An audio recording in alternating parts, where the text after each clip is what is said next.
Ladies and gentlemen, welcome to the Kata Chronicles.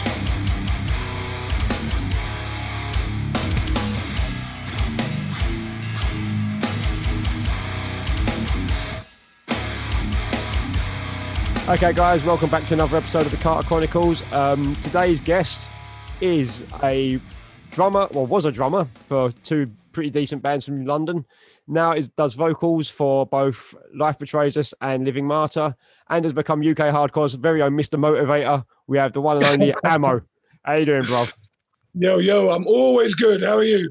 I'm good, man. Yeah, it's been an interesting day at work today, but yeah, all good. Why was it interesting, John? Tell me. Because it was fucking busy and loads of... I don't know what it is about this sale period, because we kind of go through summer sale at the moment. Right. It just draws out all the fucking idiots. Just shop screaming for the fucking morons. Like, just get the fuck out of my shop, please. Turning up as you're about to bring the shutters down. Like, oh, can I just pick up my parcel? No, you can't. Fuck off. You know what? I used to do that with shops too. Like when I was working there, I'm thinking, you know what? It'd be much easier for me to just let this guy in to pick up his parcel. But I would rather be this gatekeeper person who's not letting him in. And I'm thinking, you know what I mean? Like, why am I doing that? It'd be so much quicker just to let them in. It's not even that. It's the fact that you've got staff that want to go home.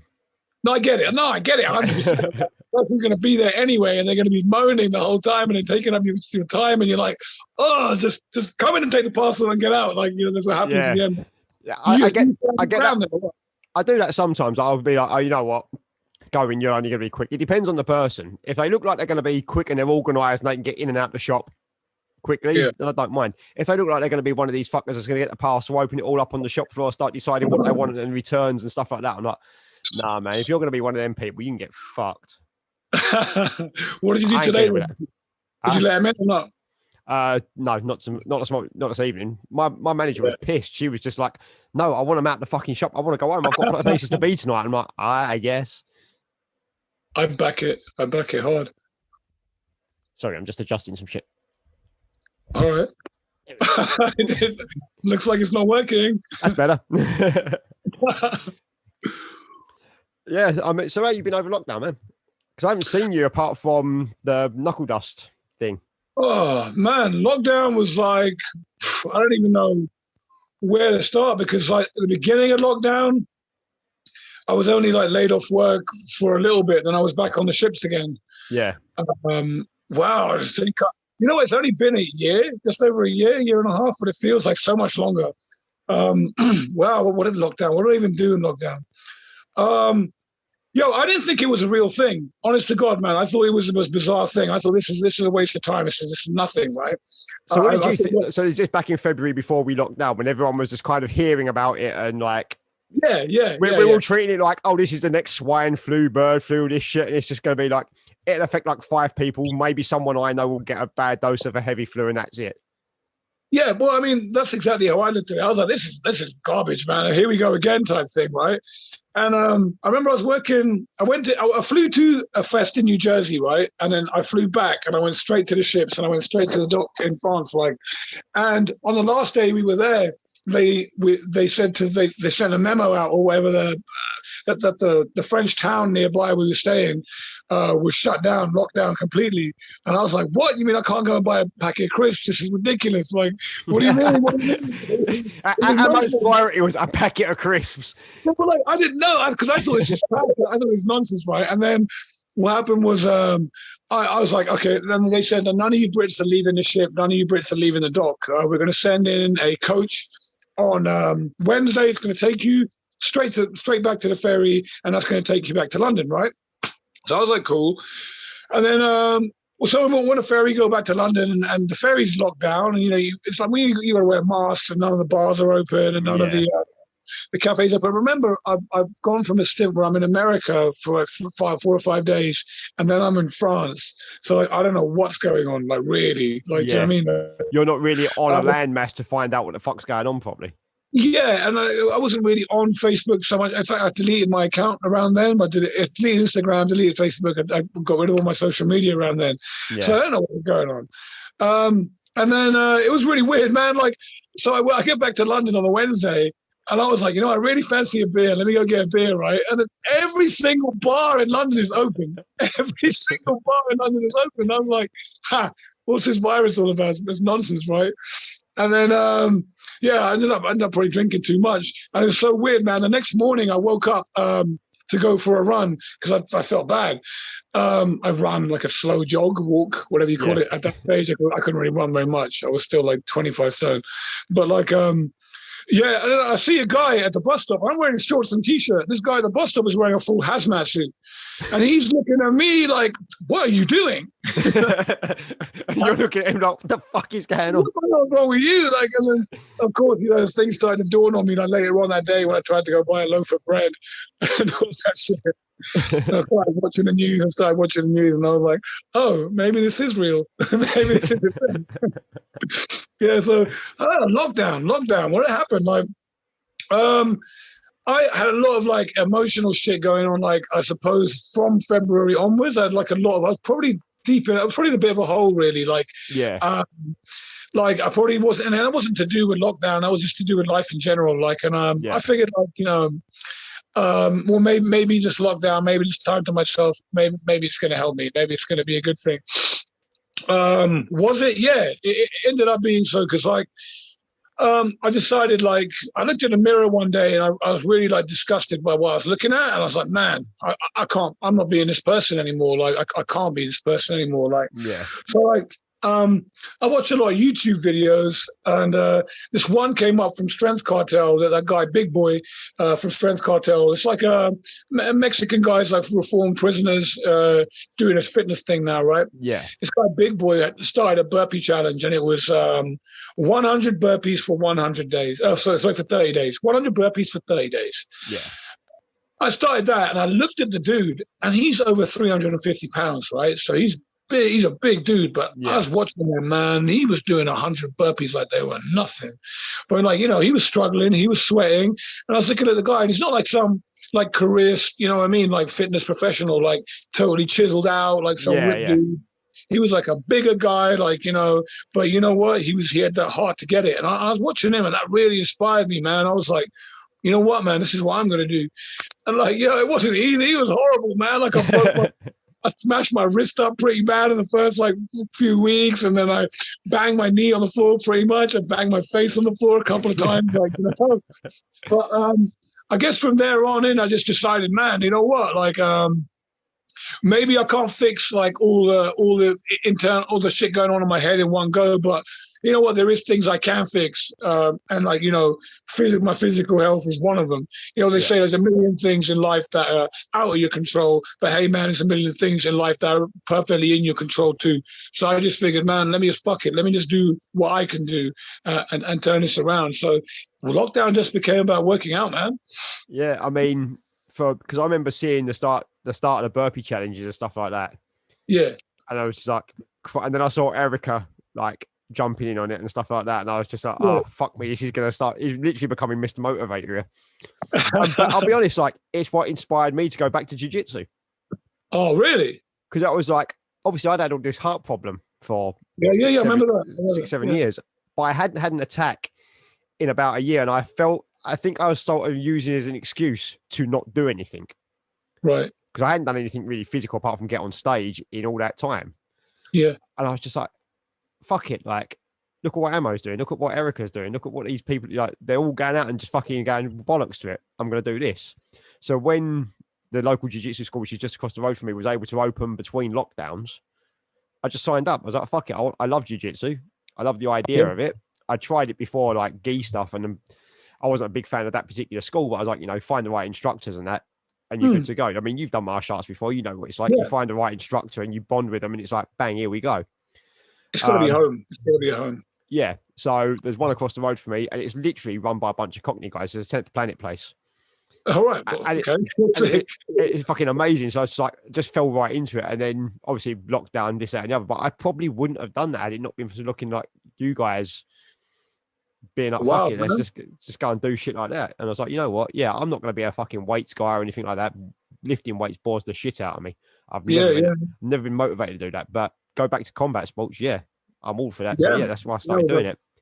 But Well, yeah, that makes me happy, bro. You're still doing it now? I know. I see you always posting a video pictures. You still doing it now? yeah. I mean, I got pretty banged up a couple of weeks ago. I had like all my wrist was taped up, my fingers were taped up because someone slammed me out of a triangle choke. I just landed on my wrist and fucked. But yeah, I mean, I'm still going. I was back. I'll be back there on tomorrow night. And I'll be back there Wednesday. I mean, on my days off, when I've got a day off, I'll normally go the 10 o'clock morning one, and then I'll do the 2 evening one. So I normally do about, on a day off, I normally do about 4 hours. Oh, wicked, man. So yeah, we're getting there. That's different kind of conditioning altogether, man. Oh, like, it's funny because when I first started going and I was talking to one of the instructors, I was like, I don't get it. Like, my cardio is not normally this bad. Like, I can run for a good fucking pace for a good period of time. It's like, yeah, the problem is like jiu-jitsu cardio is completely different because you've got someone pushing 100% force back against you, stopping you from doing the movement you want to do. And I was like, yeah, he went, there's no cut. He went, you can swim, you can run, you can do whatever the fuck you want. You never have the same as rolling. It's not the same sort of thing. No. I was like, yeah, fair point. So just get as many rolls as you can now, sort of thing. Oh, good man. I didn't realize that inspired you to do it, bro. That's fucking wicked, man. Like, I probably wouldn't be doing it, wouldn't have gone back. It'd not been for like seeing you guys just being like, fuck it, get after it, innit? Do what you got to do. That makes me happy, bro. Like, I think in the beginning, like, I was reaching out to so many people about it, and I was getting like no interest back, and no one would do it, and I was like, oh man, I guess it's just going to be me doing it on my own. And then I think people saw results though. That was the problem. That's the thing. Once people start to see the results on you, that's when they go, you know what, it works. It clearly works because I can see it's working with ammo.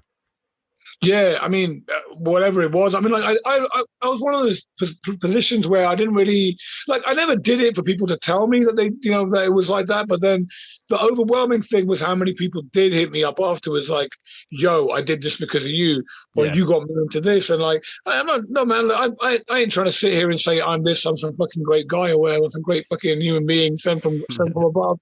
You know what I mean? With my halo on my head and fucking brains and shit. I'm not saying I'm that guy at all, but like, you know what I mean? Like, if you can't bring your friends up, then what's the point? You know what I mean? If you can't bring each other up, then what's the fucking point? You know what I mean?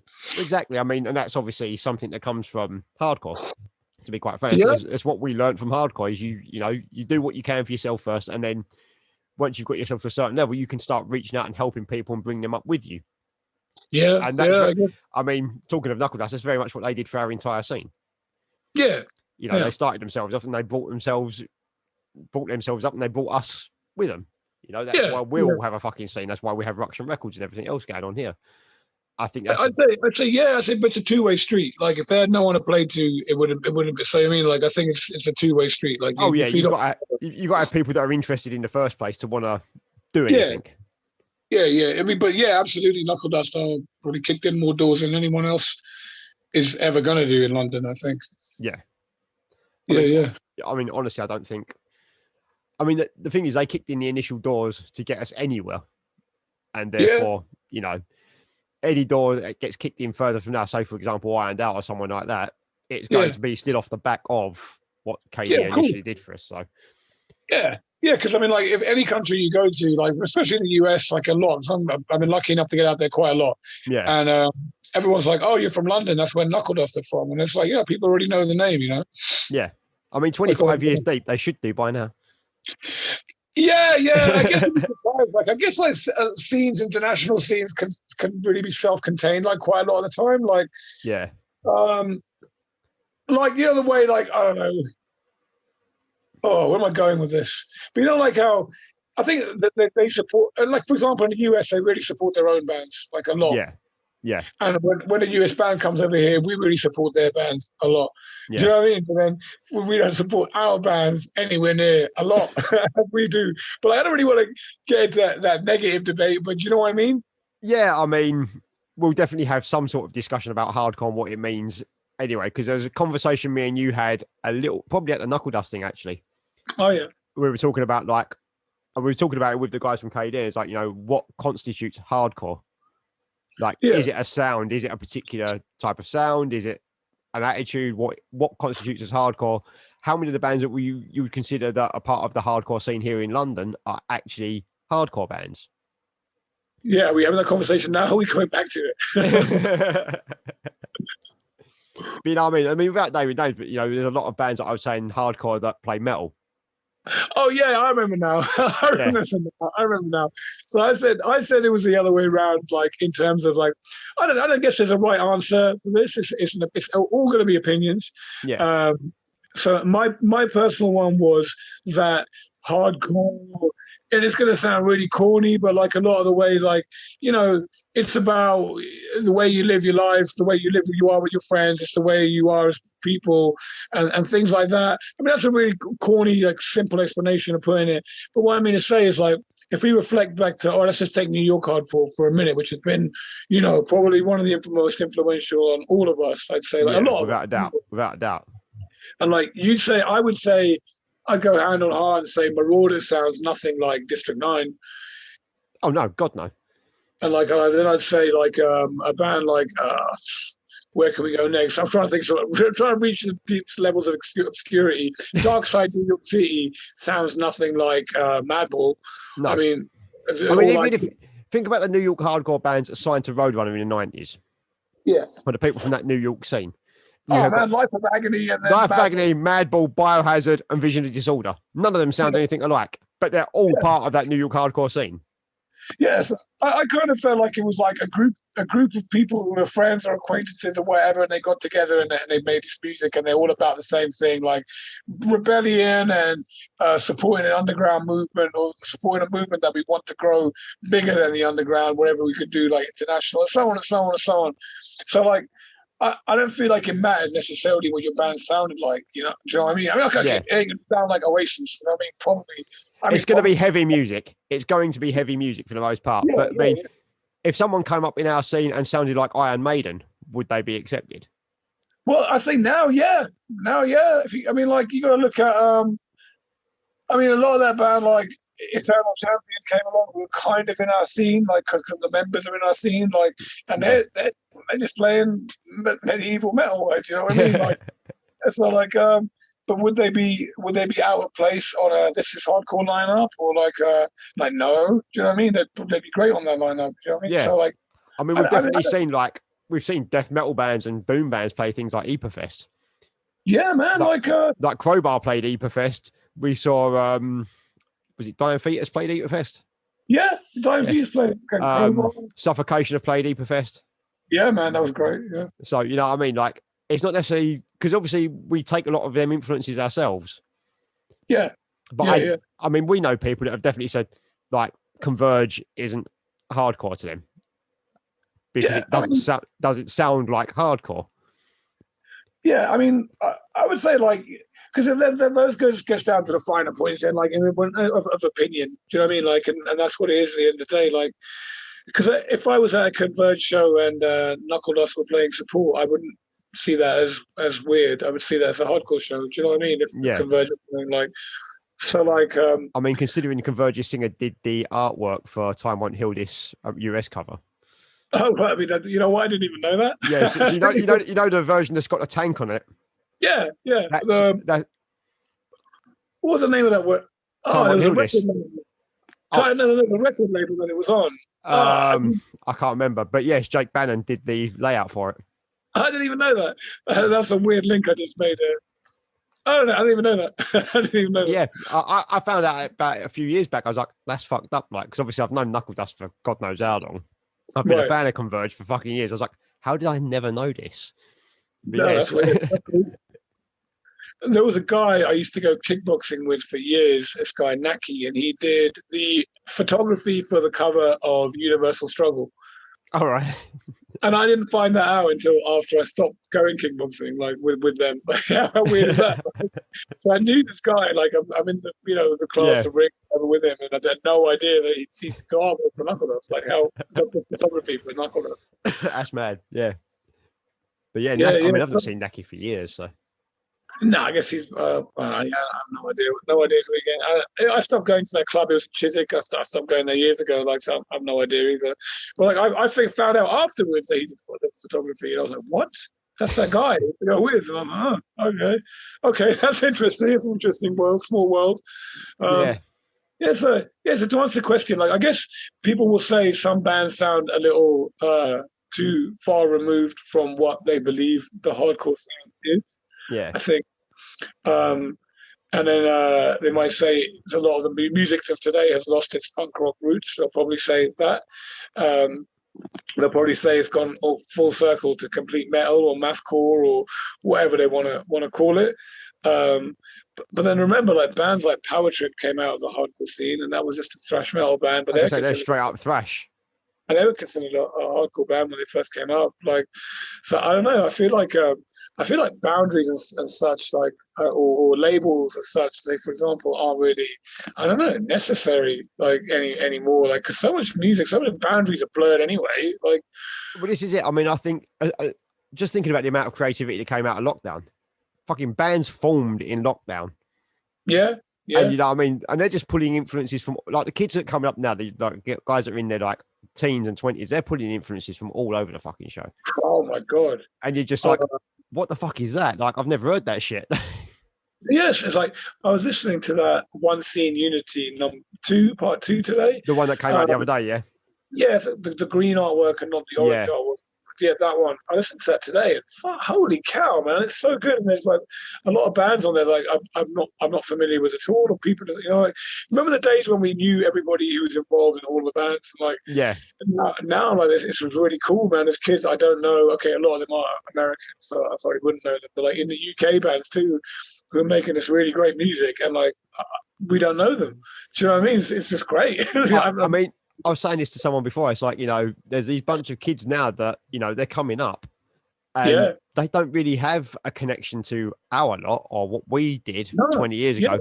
And not that they don't care about us or they don't pay homage, but they're doing their own thing. And they're just like, well, this is our shit. Like we kind of did to the previous generation before us. You're now seeing that come back around, and we're in our like late 30s and 40s. There's a new bunch of kids coming up being like, well, we're going to take this scene and we're going to do our own thing with it. And we're going to, you know, and it's fucking great to watch. Yeah, more power to them, man. Like, just keep doing your thing. I think at the beginning, I used to be like really salty about it, like all the scene divisions and like people not wanting to be included in the other scenes and like not coming out to all the shows. And like, I don't know, man. I guess like I've done a lot of growing up over lockdown, man. I don't get twisted about. I don't get like wound up about that shit anymore. Like, it's like, you know what, man? If that's what you guys want to do, just go and fucking do it, man. And you know, if you're making good music to add to it too, man, then that's great. Like, there's that band I really got into from Scotland. I know they're playing on the last day of Ready Fest. UK Encore Returns, which is next weekend, by the way. A week today, that band Revulsion, and I don't know anybody in that band Revulsion, but I'm like, holy cow, man! Like, this is exactly what I'm into, man. And it's so crazy that there's no one in this band like I've ever had a conversation with, like, when you know, you know what I mean? Like, angry music, like, it's sort of like. Previously, there's a generation where we kind of, even if they were from Scotland or whatever, we knew the guys from Divide. We chat to them and stuff like that. We chat to the guys from Broken Oath and things like that. And then now there's people from Scotland we've never met. Yeah. I mean, in Revulsion's case, I have, because I think we put them on. I think they played Ready Fest 2019. Yeah, you did. Yeah, you did. Yeah, because they were like one of the first bands on, I think, back then. But yeah, nice lads from what I remember. You know, but they'll come down now. They'll play UK Hardcore Returns much higher up the bill, and they'll blow everyone away. Yeah, I'm excited. I think that's probably like one band like outside of our immediate like circle I'm really excited to see. But Last Wishes as well, I haven't seen before. I'm excited to see Last Wishes. Yeah. Oh man, I should probably remember other bands, but I can't think of any on top of my head now. Mate, I'm putting the show on. There's so many bands playing it that I don't fucking remember who's playing what, where, why, when. I'm just like, Jesus Christ. Man, I've tried to avoid social media like so much, like with regard to events and so on. I mean, I'm just trying to avoid it really. Like, so I don't know. I guess a few bands are pulled out and a few bands have been replaced. Yeah. There was a couple of bands that I had to pull out because, like, some people had restrictions on getting around and stuff like that. Because there was a few bands that had like a member abroad and things like that they were hoping the restrictions would be fully lifted to be able to get them into the country, and obviously that's not been able to happen. So, you know, it's funnily enough, on that subject, we have so George, our drummer. I'm not about to cancel on the podcast, by the way. So George, our drummer, can't come. So we got a kid from up north filling in, this kid Lawrence, and he's a really good drummer. Yeah. So he's filling in for us. So we had the same situation almost there, where we wouldn't have had a drummer, but this Lawrence has stepped up and he's standing fire, man. Like he's standing really good. Yeah. And when's Living Martyr's first show? Is that the knuckle dusting in Leeds, or you got something before that? Well, we've got 3 songs in like close to being recorded, and like Living Martyr was basically the ashes of Hope Through Hostility. So the 3 previous bands' songs that were written for Hope Through Hostility, and the vocalist left, and then my brother asked me if I wanted to do it, and I was like, hell yeah, let me do it. And then so I recorded the vocals based on that, and I don't know, I think it came out pretty cool. But then we got 3 new ones that we've written, and I managed to have a bit more input into writing these as well, man. And like, I'm really excited for people to hear them, because they're like, man, I'm really excited about them. They're just like fucking, they're like nothing I've ever been involved with before. Do you know what I mean? Musically, like, yeah, it's super exciting, man. Like I've only got rough copies of them, but I really, really wish I had better copies to send people, because man, it's sounding really good. I'm really excited about it. It's a much more positive band than the previous stuff you've been in. Well, I mean, yeah, I mean, I'm definitely looking at life from a different angle. Oh, no way. I think previously I've been looking at life too close to the wall, and now I've taken a few steps back from the wall, and I can see over the wall and far, far away and shit. Weird analogy. But you know what I mean to say? So it's like, I'm looking at life from a different perspective now than I was before. But that being said, like, Life Betrays Us, I didn't write any really negative lyrics in that, man. No, it's more of it's a more aggressive sounding band, whereas Living Martyr sounds more uplifting in general, musically. Yeah. I know, definitely. I think it's definitely it's meant to be a more positive band. I want it to be a more positive band, like, and I think that reflects my state of mind. And I think all of us, like, and I want it to be something that brings us up. You know what I mean? Like, yeah. So it definitely is that. It definitely is that. And I think lyrically, it's like that too. So when you started Life Betrays Us, how did you find the transition from being a drummer to a frontman? Well, I thought it was like a piece of cake. I thought it was easy, right? But what happened was I didn't realize how to sing. I thought it was just so easy. I thought it was just like, oh yeah, what you do is like you shout into this microphone and it comes out great, and nothing affects you the next day, and you don't feel really hoarse, and you don't walk around with like blood, like in your fucking lungs and shit or whatever. I didn't realize any of that stuff, and I think so. I thought it was easy until we recorded. You could probably hear it on some of the songs on the demo. Like my voice really sounded hoarse, or really sounded weaker as some of the songs went on. That's because I was fucked. Like I couldn't do it anymore. I couldn't do it any better, man. Like I was like, we recorded that one with Ron Gilman.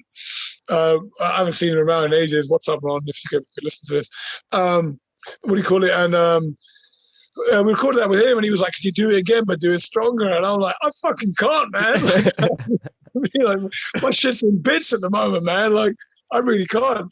So I think, making the transition, mentally it was easy. Making it physically, man, harder. Well, how did you find it moving? But I guess you did vocals for a minute, though, right? Yeah, I mean, I've never played an instrument in a band. I've always been a vocalist because I'm not talented enough to play drums or guitar or bass or anything like that. Like, I can kind of present an idea on a guitar to people that can play properly, and then they will take it and expand it. But I would never be comfortable playing guitar in a band sort of thing, in a band setting, because I just forget shit too easily.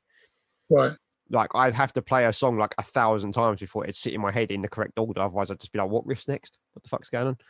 Which I know is kind of par for the course for some of our friends, but no. I think, man, like one thing I've definitely realized over the last, like, whatever it is, 12, 16 months, 18 months, 2 years, 5 years, I don't know what it's been. Like, how long has lockdown been now? 18 months? About 18 months, give or take. Not lockdown, I mean, COVID, whatever. Yeah. It's like, man, like, I don't think talent needs to come into it, bro. It's one of those things, man. You can do whatever you want to do, man. Like, and I think one thing we do have, what we're guilty of as human beings, is setting like boundaries and these invisible barriers of, oh, I could never do that, or I'm going to be bad at this, or I'm going to be shit at that, or I could never do. No, man, none of that shit is true, man. Like I learned to play guitar over lockdown, like, not because I want to play guitar in a band or anything, but I was like, man, like I really want to play. I want to play chuggy riffs. I want to play the songs I sing along with. Hey, so I decided, like, you can do whatever you want to do, man. Like, I mean, so if you decide you want to play it's very much a case of like spending the time to learn the skill. Yeah, like anything. I mean, like people who are good. Go on, sorry. I mean, honestly, for me, playing guitar isn't like I could probably get by if I wanted to do it in a band on a full-time basis. I could probably figure it out. But I just, for that thing, I just don't have the motivation because I'm in a great band as it stands. I don't need to be doing that. And providing I can play well enough to go, hey, Adam, hey, Hannah, here's like a fucking idea that I've got. Here's a riff. Now go make it into a full song and do something better with it. Yeah, I'm good. I mean, that's kind of how I look at it. It's like, as long as I can play enough to get by, right, and present an idea there. Because I don't want to be like in a position where I can't present any form of idea for the music. Sure. Like I've got to be the one that's putting vocals over this. I've got to put words to it. So I need to be able to be like, hey, can we do this or that or the other or something of that nature? Not just rely on them two because they don't know what I want to sing about.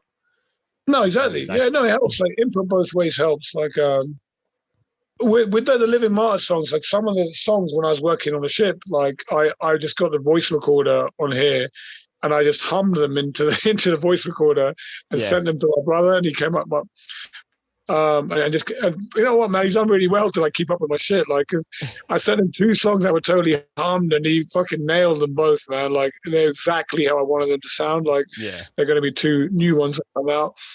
But yeah, man. Yeah, again, I guess that makes sense. If you don't want to do it, you don't want to do it. If you don't want to play guitar, you don't want to play guitar. But I think the gone is that there's no reason why talent doesn't really come into it. Like, really, I don't think. It's about time and practice. Time and effort. And being willing, you're being willing to set that time aside to practice it, essentially. Yeah, like, I think I mean, like, I look at Hannah, for example, and she, before she joined Infraction, hadn't picked up a guitar in 10 years. Okay. And was literally thrown into a position where you've got to learn guitar parts by a guy who's in Hellbent diehard. Yeah, Alan Musk's crazy shit. Yeah. So, that gets a bit nuts. It's just like, okay, you're going to spend the next few months, and she just dedicated herself to it. She was like, you know what? I like the band. I want to do this. And just spent the time and dedicated herself to learning it. Oh, wicked, man. I guess you can play along with Adam stuff. You can play along with pretty much anything. Yeah, I mean, if you can play along with someone that used to be in Hellbent, then you're pretty much the timing. The thing is, again, now what's happening is the fact that is affecting the way she writes, because that's the only person she's ever worked with. So now she starts writing riffs that kind of sound Hellbent-ish. And you're just like, cool. I'm just like, could someone please just play a straight 4/4? No. Could any of you fuckers just give me a straight 4/4? I'm going to get Carrie to start writing riffs. He's in idle hands. Yeah. You're right, you got to beat that as well, I imagine. That's all he does. He sits there, we go through a meeting, he's just like, when's the beatdown coming? Just like, not every song needs a beatdown, bro. Yeah. Idle Hands definitely has a couple of beatdowns, man. Yeah, I mean, they've got new stuff coming. I know I think they've pretty much written it. Yeah, I think they've pretty much written it all, and they've just got to get around to the recording process of getting the vocals. Oh, I didn't even know that. That's wicked. Is Tony still doing it? Yeah, Tony, Phil's still doing it. Wicked. Yeah, wicked. It's still the same 6 guys. Oh man, wicked. I mean, they've always said, like, if any of them to leave, that'd be the end of it. They wouldn't, because it's 6 guys who grew up together, essentially. Oh, sick. Yeah. Like, they've known each other since they were kids. Shit like that. So they're not going to they've always said, I mean, if one of us leaves, they won't be replaced. And if it's someone we can't, like, if one of the 2 guitarists goes, if they can get away with playing one guitar, they would. Yeah. But if that doesn't work, or if, say, for example, the drummer leaves or something like that, then they'll just shut up shop. Drummer Jake, man. If he leaves, that's the end. Yeah, exactly that. But I respect that, though. No, it's cool. It's cool, man. It's definitely, it's cool. I didn't realize that was their relationship. They've known each other that way. I don't really know that. Yeah, because they were in a band. Most of them were in a band called Goliath beforehand. I remember that. I didn't know that. Oh, I remember there was a band called Goliath, and I remember that Jake played drums in it. But I didn't remember. It was basically Jake, Joey, George, and Tony, and someone else playing the other guitar. I think it was, or on bass. Right. Because Yeah, Carrie's obviously the youngest one by quite a way. yeah, Carrie does look very young. He's like 25. He's only just turned 25. He's not even that young, really, is he? He's 3 years old. He just looks about 12. Like, he can't help it. He just... Yeah, he does look very young, man. But he still gets ID'd, though, when he goes to buy a beer or whatever. I will guarantee he gets ID'd. I'm surprised some venues let him into play. There's a picture of him from 12 Bar when it was like the first time Proven played there. It's a show where there's a photo of you barreling through everyone. Oh yeah, me. Well, and then there's another photo of Carrie, just where the doorway used to be into the main room on the stairs. Yeah. And there's just a picture of him, and he must be about 17, and he looks absolutely petrified in the door. It's like one of the first times he'd come to the 12 Bar, I think. And he's just like fucking wide-eyed, looking down the staircase. Oh man, 12 Bar. I miss that place. I think we all do. Yeah, I mean, I don't know why, really. Like, it's a tiny little room. There was no space. I mean, it had all the character, though, man, and that alleyway as well. Like, do you know what I mean? It's home, though. We spent a decade there. No, I know, man. Like, and it was crazy when you walk past there now and it's still there. And you're thinking, man, I thought you were meant to be knocking this fucker down. And then I guess... Apparently, they're going to keep it as a small music venue. Oh, a small music venue. Yeah. That's really different than it was before. Like, apparently... Rumor is they're keeping it as a small music venue because there's obviously that big, massive music venue that's being built there.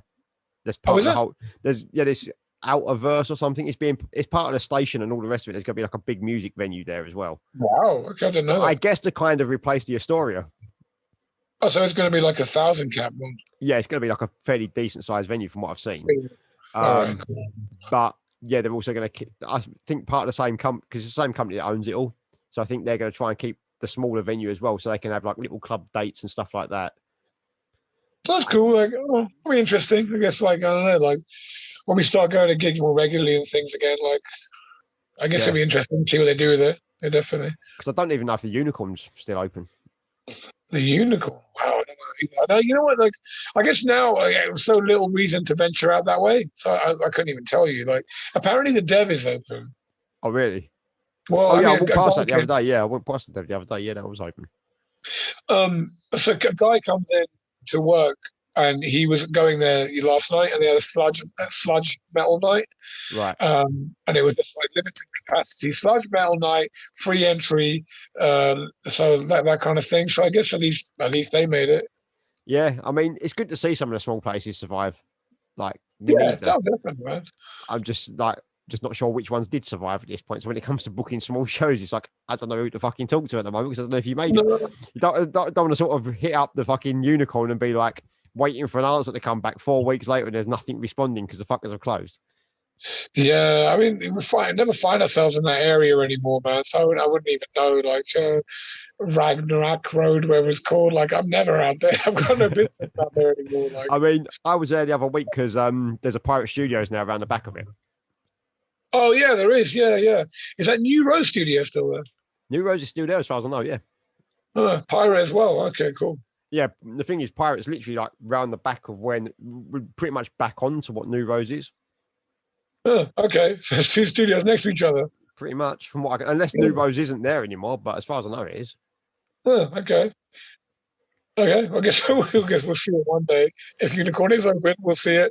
If not, we'll never venture to that part of town ever again. No, I mean, I have no reason to really go down there at all. No, I can't see it either. I mean, the closest I'll get to there would be the Underworld, I guess, at that point. Underworld. Do they put shows on still? Have they started? I mean, not at the moment. I haven't seen anything advertised yet, but I guess as soon as everything properly opens up again, they will. I can't imagine why they wouldn't. Isn't it probably opened up now? I mean, again, I haven't been down Camden to have a proper look around. So, I'm asking you questions that I know you don't know the answer to. It's like, I haven't seen any adverts for shows there. I haven't seen anyone post up anything for like, oh, we're putting on a show at the Underworld yet. Oh, I did see something, actually. Wait, Onslaught and Memoriam. Okay, so they are doing shows there then. Memoriam's like members of Blood Thrower. Right, yeah. And also like a thrash band, I guess, I think. So there's a sort of thrashy hardcore band from Coventry called Mantlet. Mantlet. Oh, yeah, I've seen them. Are they playing? what I found out recently was their drummer is the son of one of Bolt Thrower's guitarists. Oh my God, really? And I was just like, I think their guitarist was talking to me. It was just like, it's really weird when you're going to pick him up for practice and there's like this legend sort of like, have a good time, lads. See you later. And the dude was just like, that's the dude from Bolt Thrower. Just fucking put your foot down and keep driving. Fucking hell. I was like, poor kid's got a lot to live up to if you're fucking the son of someone from Bolt Thrower. Oh, he's playing in a hardcore band. No, I mean, I don't know. He might just do whatever he wants to do, the kid. I mean, but yeah, but it must be crazy. I guess his dad put some pressure on him. Hey, man, you got to be in a band like me. He's probably just like, go and have fun, you know? Yeah, I mean, that's the impression that Alec gave me. Is like, you know, you pick him up, they pick the drum up, they go driving. The dad just saying, oh, have fun, lads. See you later. Catch you on. It's just like, you know, I was just like, fucking hell, like, dude's like, got this absolute legend as a fucking old man. Yeah, that's insane. That's insane, man. Good to get tips for like playing live and shit, though. Yeah, I guess what you said, one's the drummer and the other's the guitarist, but still, I guess he probably has some good tips for him. You can get the experience and stuff like that. Probably got some contacts as well that can help him out here and there. Yeah, I bet he does. I bet he's got a couple. Like I say, that's the big thing in this world. If you want to get anywhere with a band, is the contacts. Yeah, it's true, man. Like, I guess if you want to get anywhere, if you want to get if you're like me and you're kind of like someone who doesn't really like talking to people in general, like not much of a social butterfly and I'm quite introverted, then you don't make them contacts and all the rest of it. No. Whereas you get someone like a Louis or a Rich who will go out and talk to absolutely any human being that crosses their path. Yeah. You know, that's how they make their contacts. I mean, Rich and Louis are fantastic at it. You watch them at any fucking radio show, they're talking to absolutely everyone. No, it's great. It's great making people feel at ease and shit. It's great, man. It's good to get kids into the shows as well, man. Yeah, especially the first time showgoers or whatever. Yeah, I mean, we had a lot of that with Radio. I mean, Radio I first started, there was a lot of people that like I'd never seen at a Ruction show or any of our other sort of local London shows. Sick. Would suddenly turn up at our shows because we were putting on more mixed bills or whatever. Yeah, no, sick, man. You guys are doing a good thing, man. But yeah, it's been fun. I'm kind of nervous about next weekend because it just seems like there's going to be a lot going on. Yeah, I guess you haven't made it easy on yourself, I guess, but like it's gonna be good, man. It's gonna be great. But you got enough like friends there who help you if you need anything, man. So I mean, we've had a fair few people reach out to us and say, look, if you need any help on the doors or stuff like that, give us a shout. Because obviously, like, you know, we've got 2 people that are going to be playing the show as well. Yeah. What day are you guys playing? Like Sunday? I'm playing Saturday. I'm playing Saturday. And I think Ironed Out are playing the Sunday. Because we've got 9 Bar and Prowler playing the Saturday. 9 Bar Prowler Saturday, yeah. Yeah. And a whole bunch of other bands that off the top of my head I just can't remember. Oh man, I remember some of them. Wait. Chubby and the Gang are playing, I think they're playing the Sunday. Okay. Broken Teeth, I think, are playing the Saturday. You tell me, man. I don't know. Rich is going to fucking kill me when he hears this. He's going to be like, how the fuck do you not know our lineup? I've posted it in the message group about 1,000 fucking times. They'll be like, yeah. Yeah, no, I mean, maybe we'll just move swiftly on. Yeah, so how, like, why did it take so long for you to get a band with your brother? Like, did you just not like each other? Oh no! Like at the beginning with music, we used to argue a lot when we like, even though like we're probably like, even though like we're probably close, like best, like really good friends, like now, but we weren't always as close as we are now. Yeah. So we're not always as tight as we are now. Like, but in the last like 10 years, probably we have become like closer and better as friends as well as like brothers. But like we attempted to do a band a few years ago, and it just, I don't know, man. I just felt like it just clashed a little bit, man. It just clashed a bit. Like in the beginning, we had our drum kit at home. Originally, I was meant to be playing guitar, and then I ended up playing the drums. Like, and then so we started jamming in our room in Southall, and we used to play together. But like I don't know. I guess that was just clash because we were like little kids then. We were like, didn't really understand the value of, having someone who's your same age and you're in your family who's into the same thing as you. And we didn't understand as much. Like, I mean, that's me like just guessing what the reasoning was. We started doing another band for a little bit, and it died when the lead guitarist left. Yeah. And then I don't know, that just felt a bit awkward too. But I don't know really the reason why. I guess maybe now was just the right time. Like, prior to now wasn't the right time for it to happen. Like I really can't put my finger on an exact reason why I haven't seen the first time I met you two, and you might not even remember this because it wasn't like I was hanging around our scene that much at the time, was 2006. Where was that? So it was a Madball show, and I was in a band that was looking for a drummer, and one of our guitarists bumped into your brother, and he was like, "Oh, my brother's a drummer." Blah blah blah blah blah blah blah. And I think I met you at the Madball show, and we had a quick chat about it.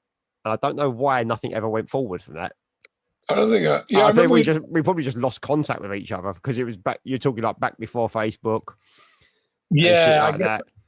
Well, we didn't even take phone numbers then, man. I probably didn't even take numbers then. So like, was there a girl in your band as well? Yeah, there's a female guitarist, and Lauren was on vocals. That's the person I remember talking to. Yeah. We had a female guitarist, which was Leslie, who's now in some sort of punk band called the Midwich Cuckoos. That's a great name. That's a great name. And Lauren, who obviously went on to join Warchrist with me and DBS later on. Oh yeah. So they were, and then we had a bunch of other people in the band as well. But yeah, I think we was looking for a drummer at the time, just trying to find anyone that could play drums, sort of thing. Because we obviously, the London scene's a fucking nightmare to try and find drummers in. Yeah, man. There's only like 3 people that play drums apparently in all of London. And every band, and they play in every band too. Well, when Rich decided he wasn't going to play drums for a bit and retired, that wiped out about 4 bands. I guess there was a lot of pressure on him for a while, though, man, to always have to step into every band. Like, I could totally get why it would be too much. Like, but yeah, I remember, like, because he was for a while. Was it Caliber, Ironed Out? Well, who else was there? Caliber, Ironed Out. He was in Caliber. He was doing Ironed Out, Fitting In. He was in Proven. He was doing Pints. And there was that other band that was short-lived. Tantrum. Tantrum. Was there a band with Dan as well? With who? Dan? Oh yeah, he briefly did that. I can't remember. Downward Spiral. That's it. Yeah. So he was in like 5 or 6 bands of various. I mean, Downward Spiral. He always said I wasn't really in it. I was just fitting in until they found another drummer. Oh right. And Ironed Out, he was fitting in between George until they found someone, which they eventually found Lewis Dow. Yeah. Obviously, Proven he was in full time. Pints he was in when they were still going as a full time band. Yeah. Caliber he was kind of in and out of as needed sort of thing because he'd been Caliber's full time drummer for a while back. Yeah. Because I think he was in there when Charlie Wilson was in the band and they recorded that Shadows demo, the 2009 thing. Oh yeah. I remember that was like the different time for Caliber altogether, man. Like. Yeah, it was when Simmons and Ainsley had come back and then Ainsley had left again. Yeah. I remember. And they did that Downward Shadows EP, whatever it's called. Yeah, I remember. And I know Rich was drumming from then, and then he was back. Then he wasn't in the band, and I think did Billy come back for a bit, or was McBoo? Yeah, Billy did come back for a bit. Billy came back for a bit, and then McBoo was on drums, and then Rich was back on drums to help for a bit. It's 50 Caliber is one of them bands where I just lose track of who's been in it and who. Yeah. Who's currently in it and everything. So. What a band though, man! What a band, 50 Caliber. That fucking the first 2 EPs. No, first 3 EPs, is it? It's 2 EPs and a split with Die My Demon, isn't it? Yeah, that Die My Demon one. Oh my god, man! That's one of the best splits ever. And then Die My Demon didn't put anything out for about another 10 years after that, I don't think. No, they're active again now, though. I guess we met them. We met them again when we were in Belgium, and George still chats to him now. I guess they're really nice guys. Like, but they do that. When we went to Belgium, when we went to Holland, we played with them. When we went to Holland, we played with them. It was a good set. It was us and 9 Bar went out there. No, they're cool. They're cool. That was good fun. But yeah, I hadn't seen Done My Demon in years at that point. I was just like, fucking hell, they're still going. Yeah, I know, right? They're probably thinking the same thing about half-hour bands. Fucking hell, they're still going. It's one of them things because they did go silent for so long. No, Like, yeah. And then it's the same lineup as well. It's the same members now. yeah, so it's like to see them again. Like, Jesus Christ, I haven't seen you guys in fucking years. What's going on? It's like, what's your story then? It's the same guys, and it's the same guys who are back together again. Like, what's the story, man? Why'd you wait so long? Like, you know what I mean? Like, hey, man, they're back now, so whatever. Good luck. That's it as well. Life gets in the way. I mean, we know that. You know, life sometimes stops you from doing stuff you want to do. So that's fine. No, sure. But no, interesting. Yeah, so yeah, you finally got your band with G going. Yeah, it's exciting, man. So we're recording at 3. We're doing that show which you kindly invited us to play in Leeds. I think that will be the first show that we're going to play. That's in November. Well, I mean, we'll see how things go because we want to put these next 3 songs out and then see if they get us any more sort of response and more sort of I don't know, maybe show offers, but I don't even know what's going on show-wise at the moment. Like, I know shows are back, but I feel like it's still kind of tentative at the moment, with Yeah, I mean, I think there's a lot of it's one of them weird things where promoters want to book stuff up because they know if they don't book the venues and things like that now, the places will fill up with bookings. Yeah. But at the same time, there's still that concern of like, well, I book something, but if the government turn around next week and go, oh, well, the hospital increase is too much, we're going to shut everything back down again. You lose your show again, sort of thing, and everything gets put back to whenever. So, there's a bit of that going on, I think, with a lot of promoters, and a lot of bands are kind of like, well, I don't really want to say yes to something that might get cancelled again. No, for real. Right for off real. the bat, so, I mean, we just lost the Knuckle Dust 25th anniversary show. Yeah, by 2 days, right? Two days, yeah. It was literally like 2 days, wasn't it? It was supposed to happen on the 17th, and reopening happened on the 19th. I was like, you bastards. Yeah, I mean, like, what's it? Like, not to drag this into a COVID conversation. What's the situation now? Like, are numbers still rising at the moment? I've avoided this. Information. I just want to know. It's one of those things where, like, I see different reports because, like, one day you'll see it and they're going, oh, they're going up. Then you see a report like 2 minutes later going, oh, they're going down. You're just like, well, both of them things cannot be true. Yes, one or the other, man. It's like, and the thing is, both reports are coming out through the same channel. It's not like you got opposing channels. Like both of them from the BBC were like, oh, reports of this are going up. And you're like, oh, fuck me. And it's like reports are coming in saying it's going down. You're like, okay, one of them is true. One of them is clearly false. What the fuck is going on? Man, stop. That's the same old story. I mean, like, it doesn't make any sense. It's as clear as a... Because I thought the idea was, the idea for wait another month before the reopening. And then I guess at the end of that reopening, everybody was like, oh, I wonder if things are going to be better at the end of that reopening because they're waiting another month or the final part, extension of the lockdown, whatever you call it. Because things are going to be better now and more people will be vaccinated. And now this reopening's gone ahead. And I'm like, is anything actually better? Like, I don't know. Is it better? Because it kind of seems a little worse. Like, but I don't know, man. I don't know what the take on that is. I'm not a scientist, man. Like, no, I mean, I leave that to the people with the brains. And if they say it's safe to open up and do things, then I'll go, well, I assume it's safe to open up and do things. Like, I'm not fucking, like I said, I'm not a doctor. I'm not a fucking research scientist. I'm going by the same shit that I'm being told by the government, essentially. Yeah, no, facts. On the reality of we are, I don't really know shit. Like, really, you know what I mean, about what's going on behind the scenes. Like, all we got is our opinions. You know what I mean? Like, but like, I'm excited. I'm pretty excited for next weekend, man. I'll tell you that. Yeah, I mean, I'm excited for shows to happen. I can't wait to get back on. I can't wait to get back on stage. Yeah, it's gonna be fucking great, man. I mean, granted, I went to practice the other week and blew my voice out straight away. I was just like you were saying earlier about when you first do it. Like, I haven't really shouted into a mic properly for about a year and a half.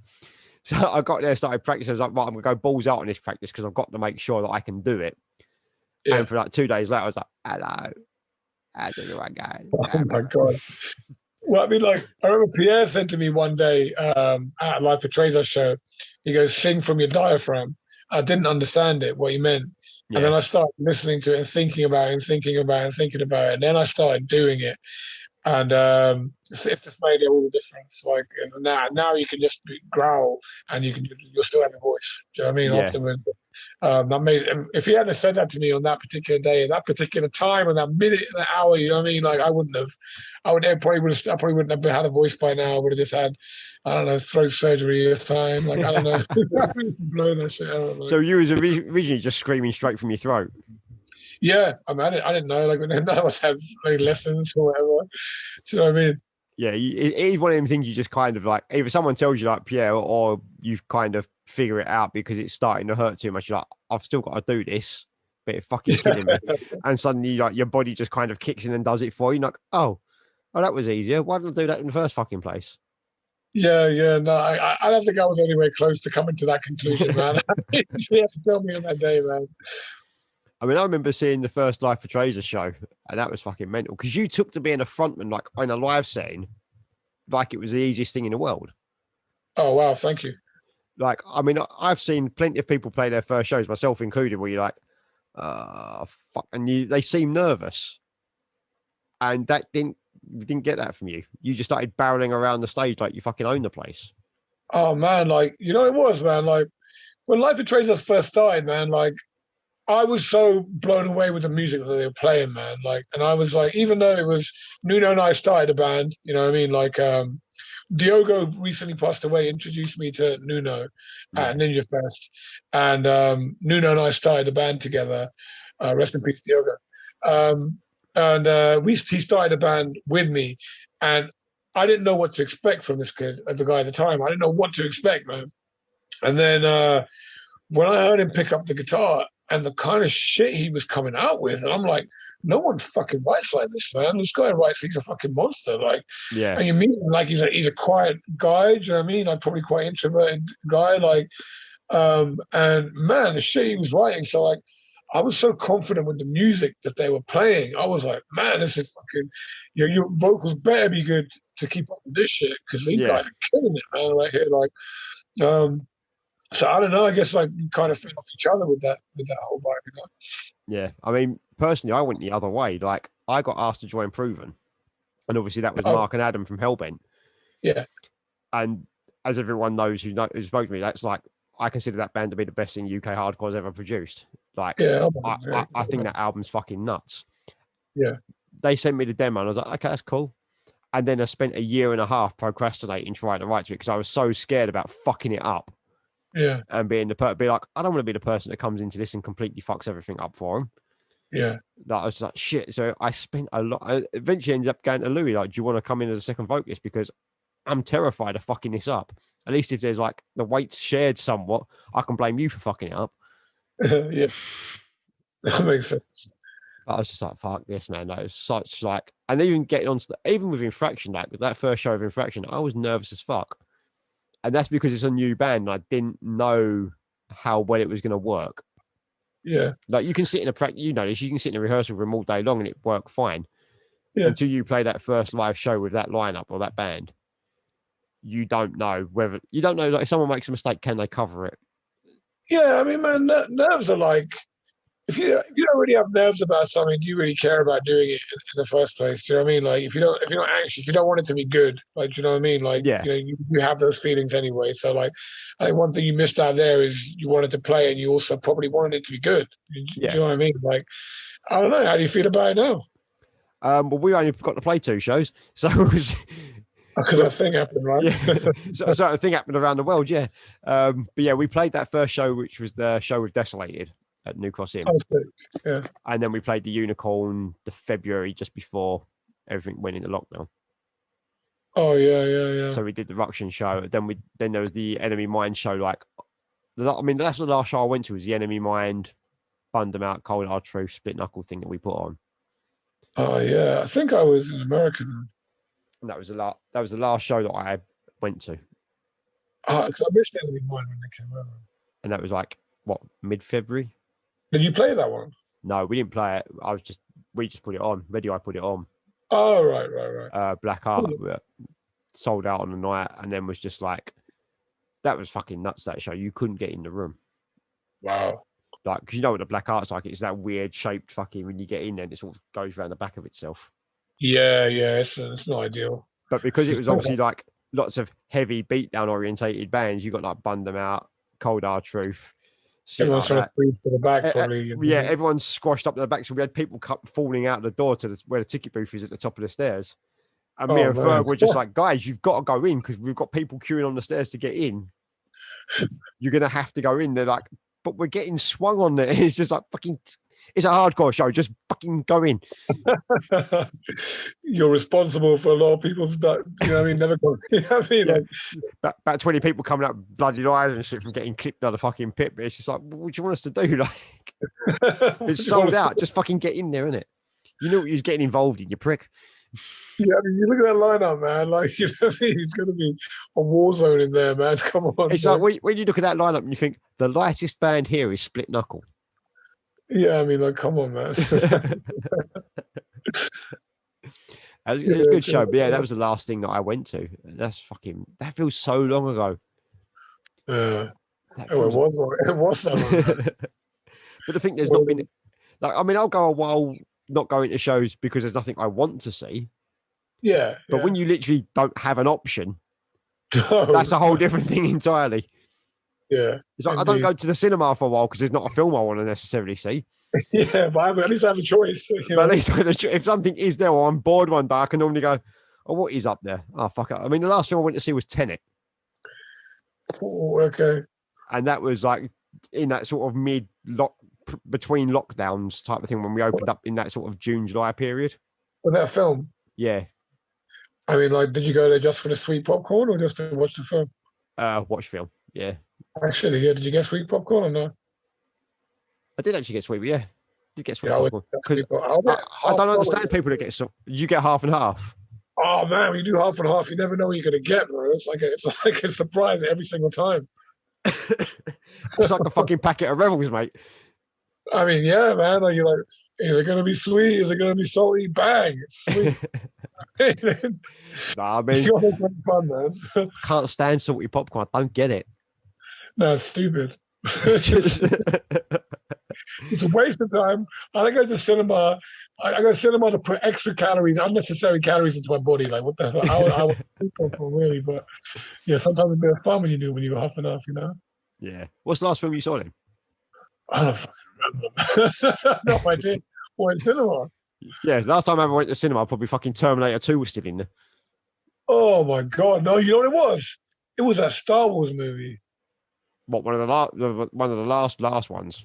Oh my God. It was that one with that Princess Leia did that Mary Poppins scene. Not Princess Leia. Oh yeah, Last Jedi. Mother of God. I don't rate that movie. I'm sorry. If anyone did like it, I'm sorry. But you know what I mean? Wow. I thought that was so bad. It's bad.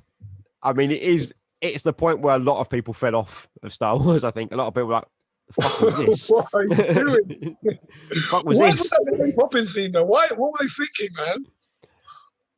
Drugs. And it is owned by Disney now, so I'm assuming Disney were like, oh yeah, put something that relates to us into it.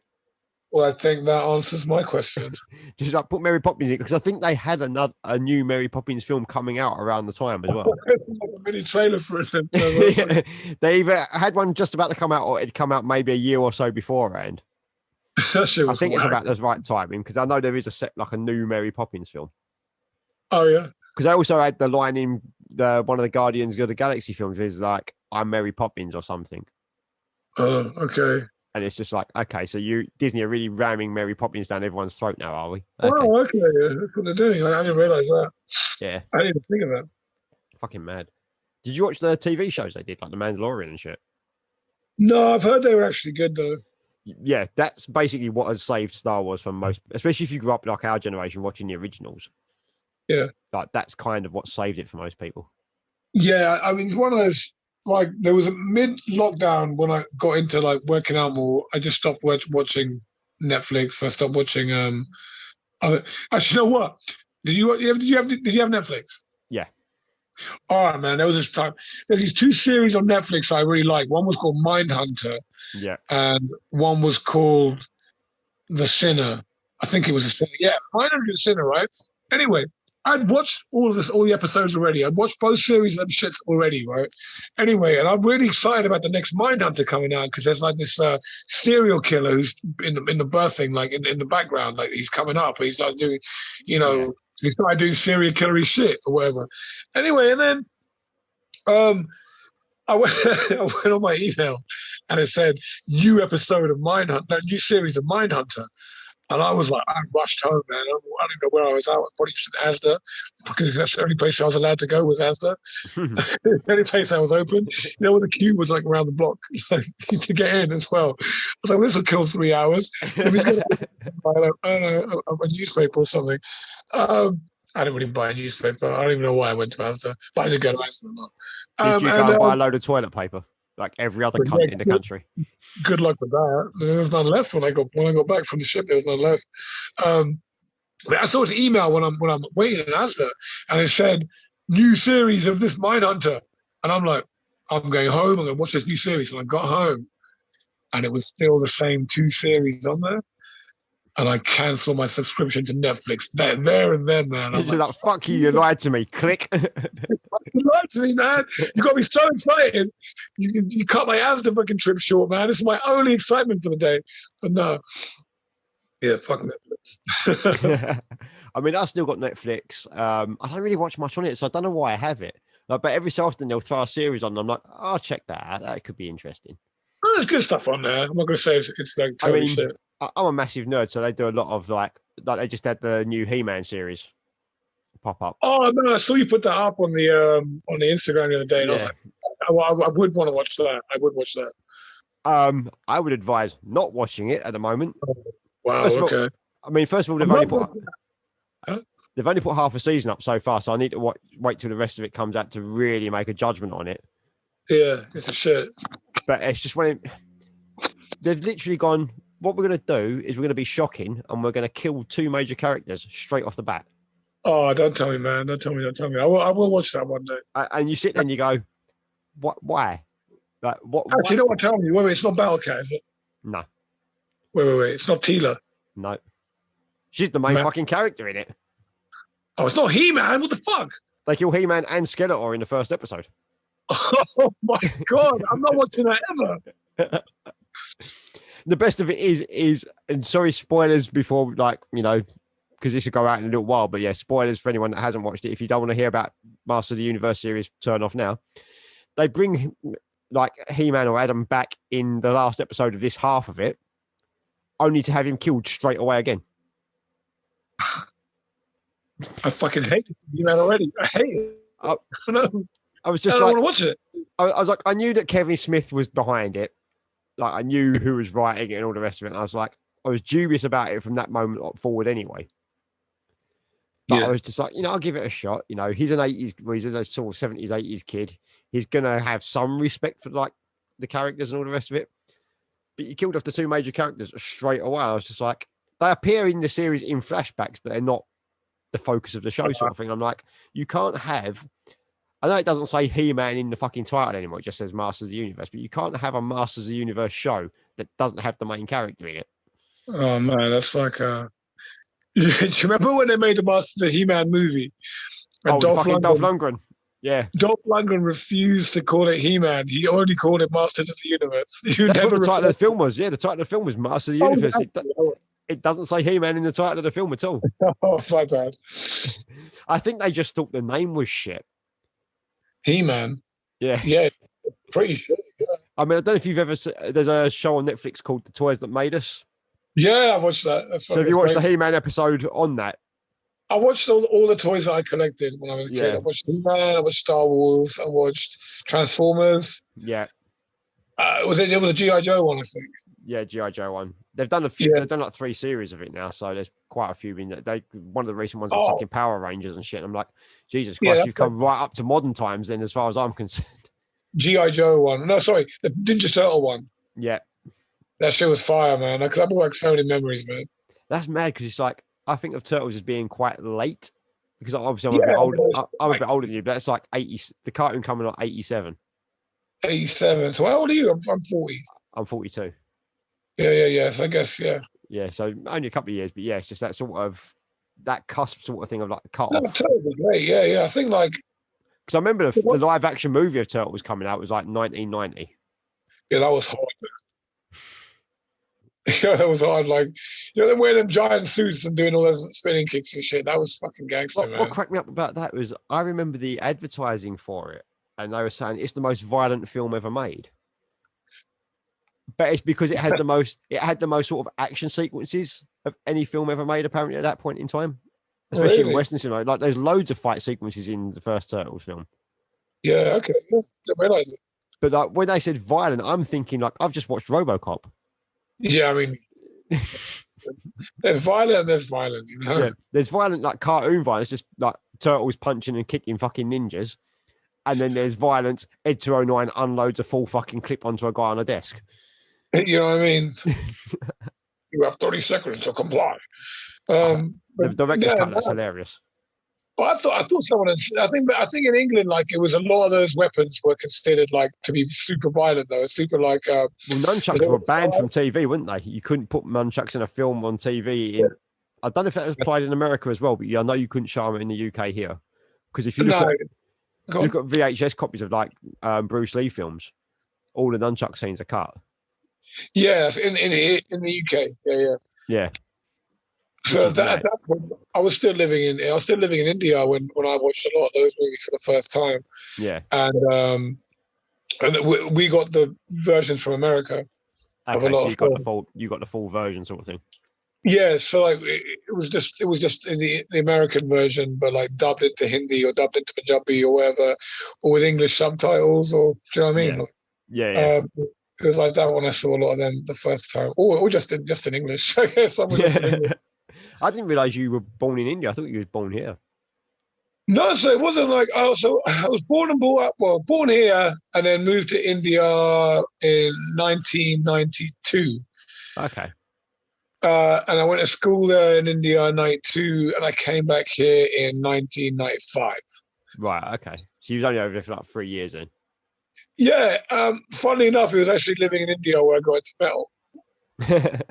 It actually happened in India. Like, we thought I would have gone full circle and, like, got into, like, more traditional music or whatever.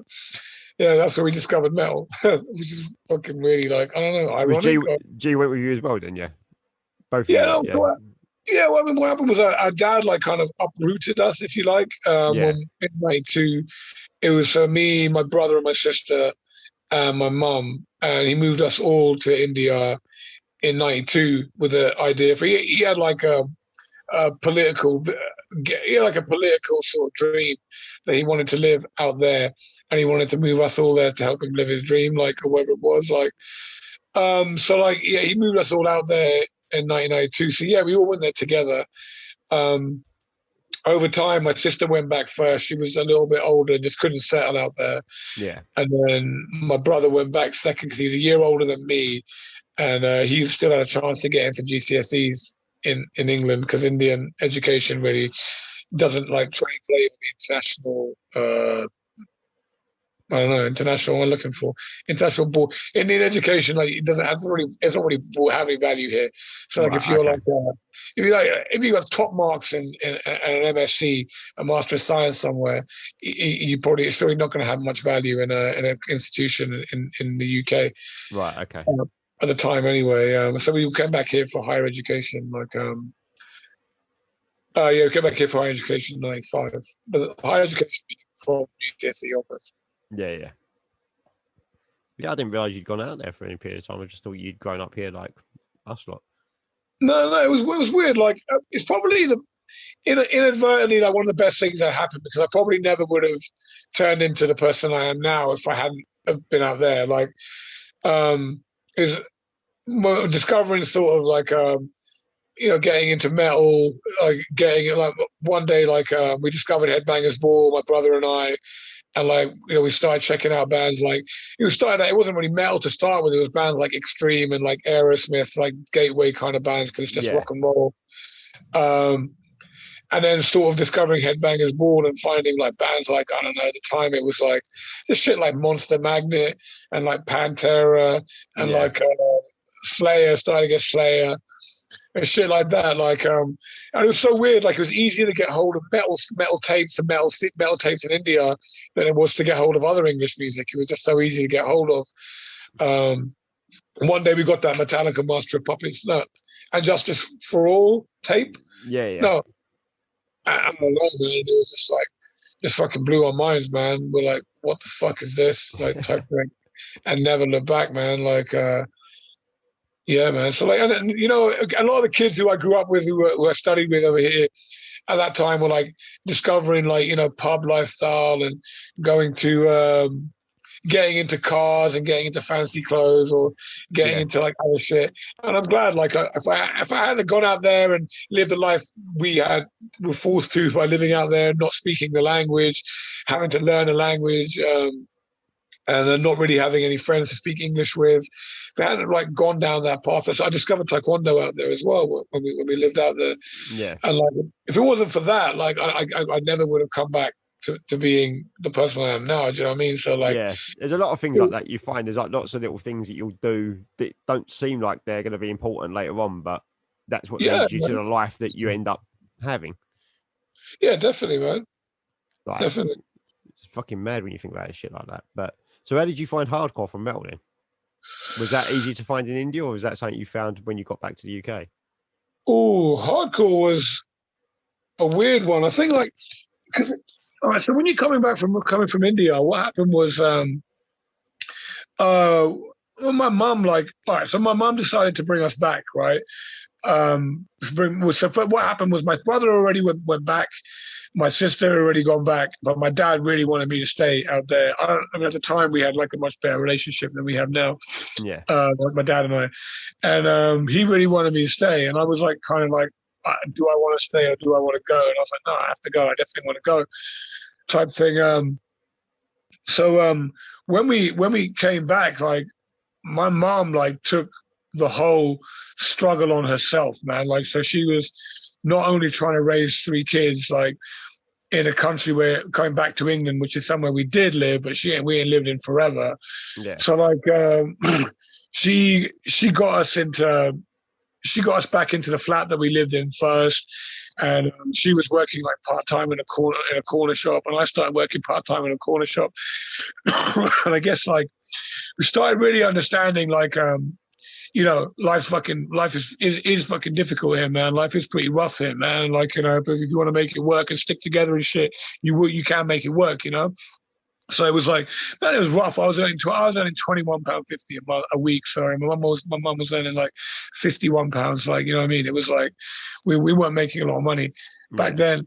And I think my brother was the first guy to get a real job. He got a job in Burger King, and then my mum got a job in airline catering. But yeah, what I'm going to say is, like, I guess, like, from a music point of view, we were still listening to bands like, you know, we're still listening to bands like, what's the first, Megadeth, and like things like that out here. And then, like, after a while, as good as they were, like, they just just weren't speaking to me the same way as they were before. Like, I don't feel like I was relating to what they're talking about here, man. Because I'm like, well, you're not really singing about real life. I'm not to knock Megadeth, they're a fucking great band.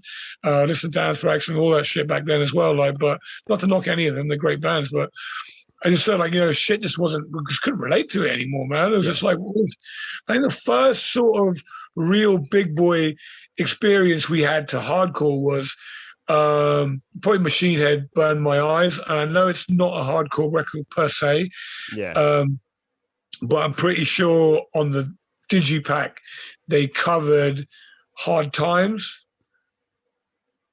Maybe I'd have to fucking go on Burn My, because I know on the second album on the Digipack they covered Discharge.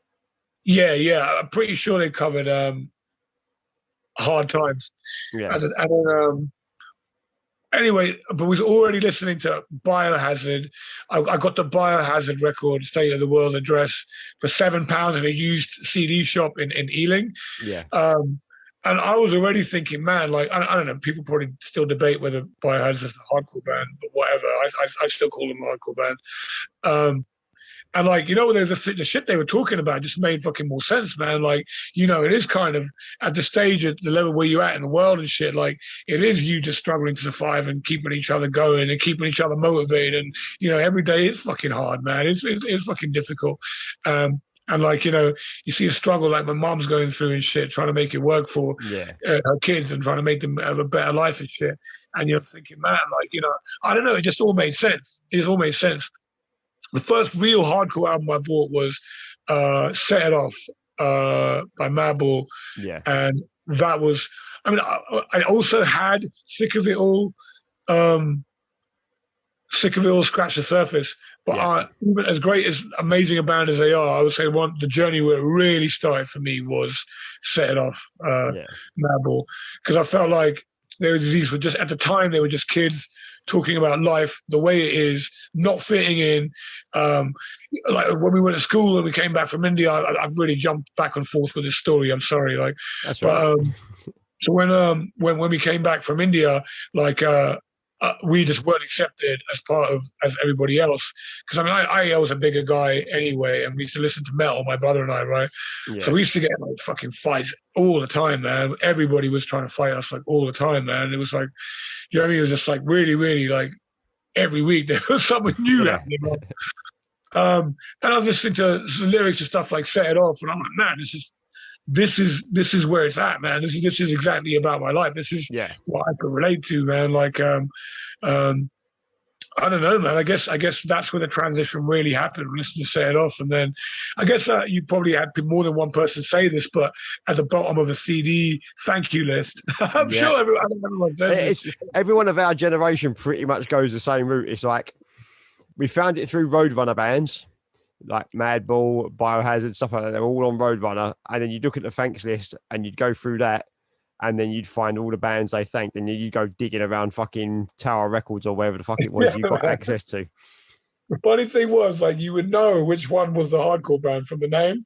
Like, because I remember, I'm not mistaken, I'm pretty sure Malevolent Creation was thanked on Set It Off, and I picked up a Malevolent Creation CD. I'm like, nah, I don't think this one's for me, man. Like, at the time, like now I think the Malevolent Creation is great. But, at the time, I was like, nah, it's not for me, man. And then you saw a band like Terror Zone thanked on there. I'm like, yeah, I'm pretty sure this is going to be my kind of shit. You look through it and you'd be like, Crown of Thorns. That's obviously a hardcore band. Yeah. Let's go looking for that. And like for us, that was a struggle to find that fucking album in the UK. Oh man, but where was it? Where did the other curveball come from? There was another band called Crown of Thorns. Yeah. And they were like totally different. They're like a metal band sort of thing. I don't even know what they are, man. I never weird. I'm pretty sure if I remember correctly, they're like almost like a Maiden-esque. Oh, really? Yeah. I think so. If it's a band I'm thinking of, then yeah. But there was definitely two Crown of Thorns.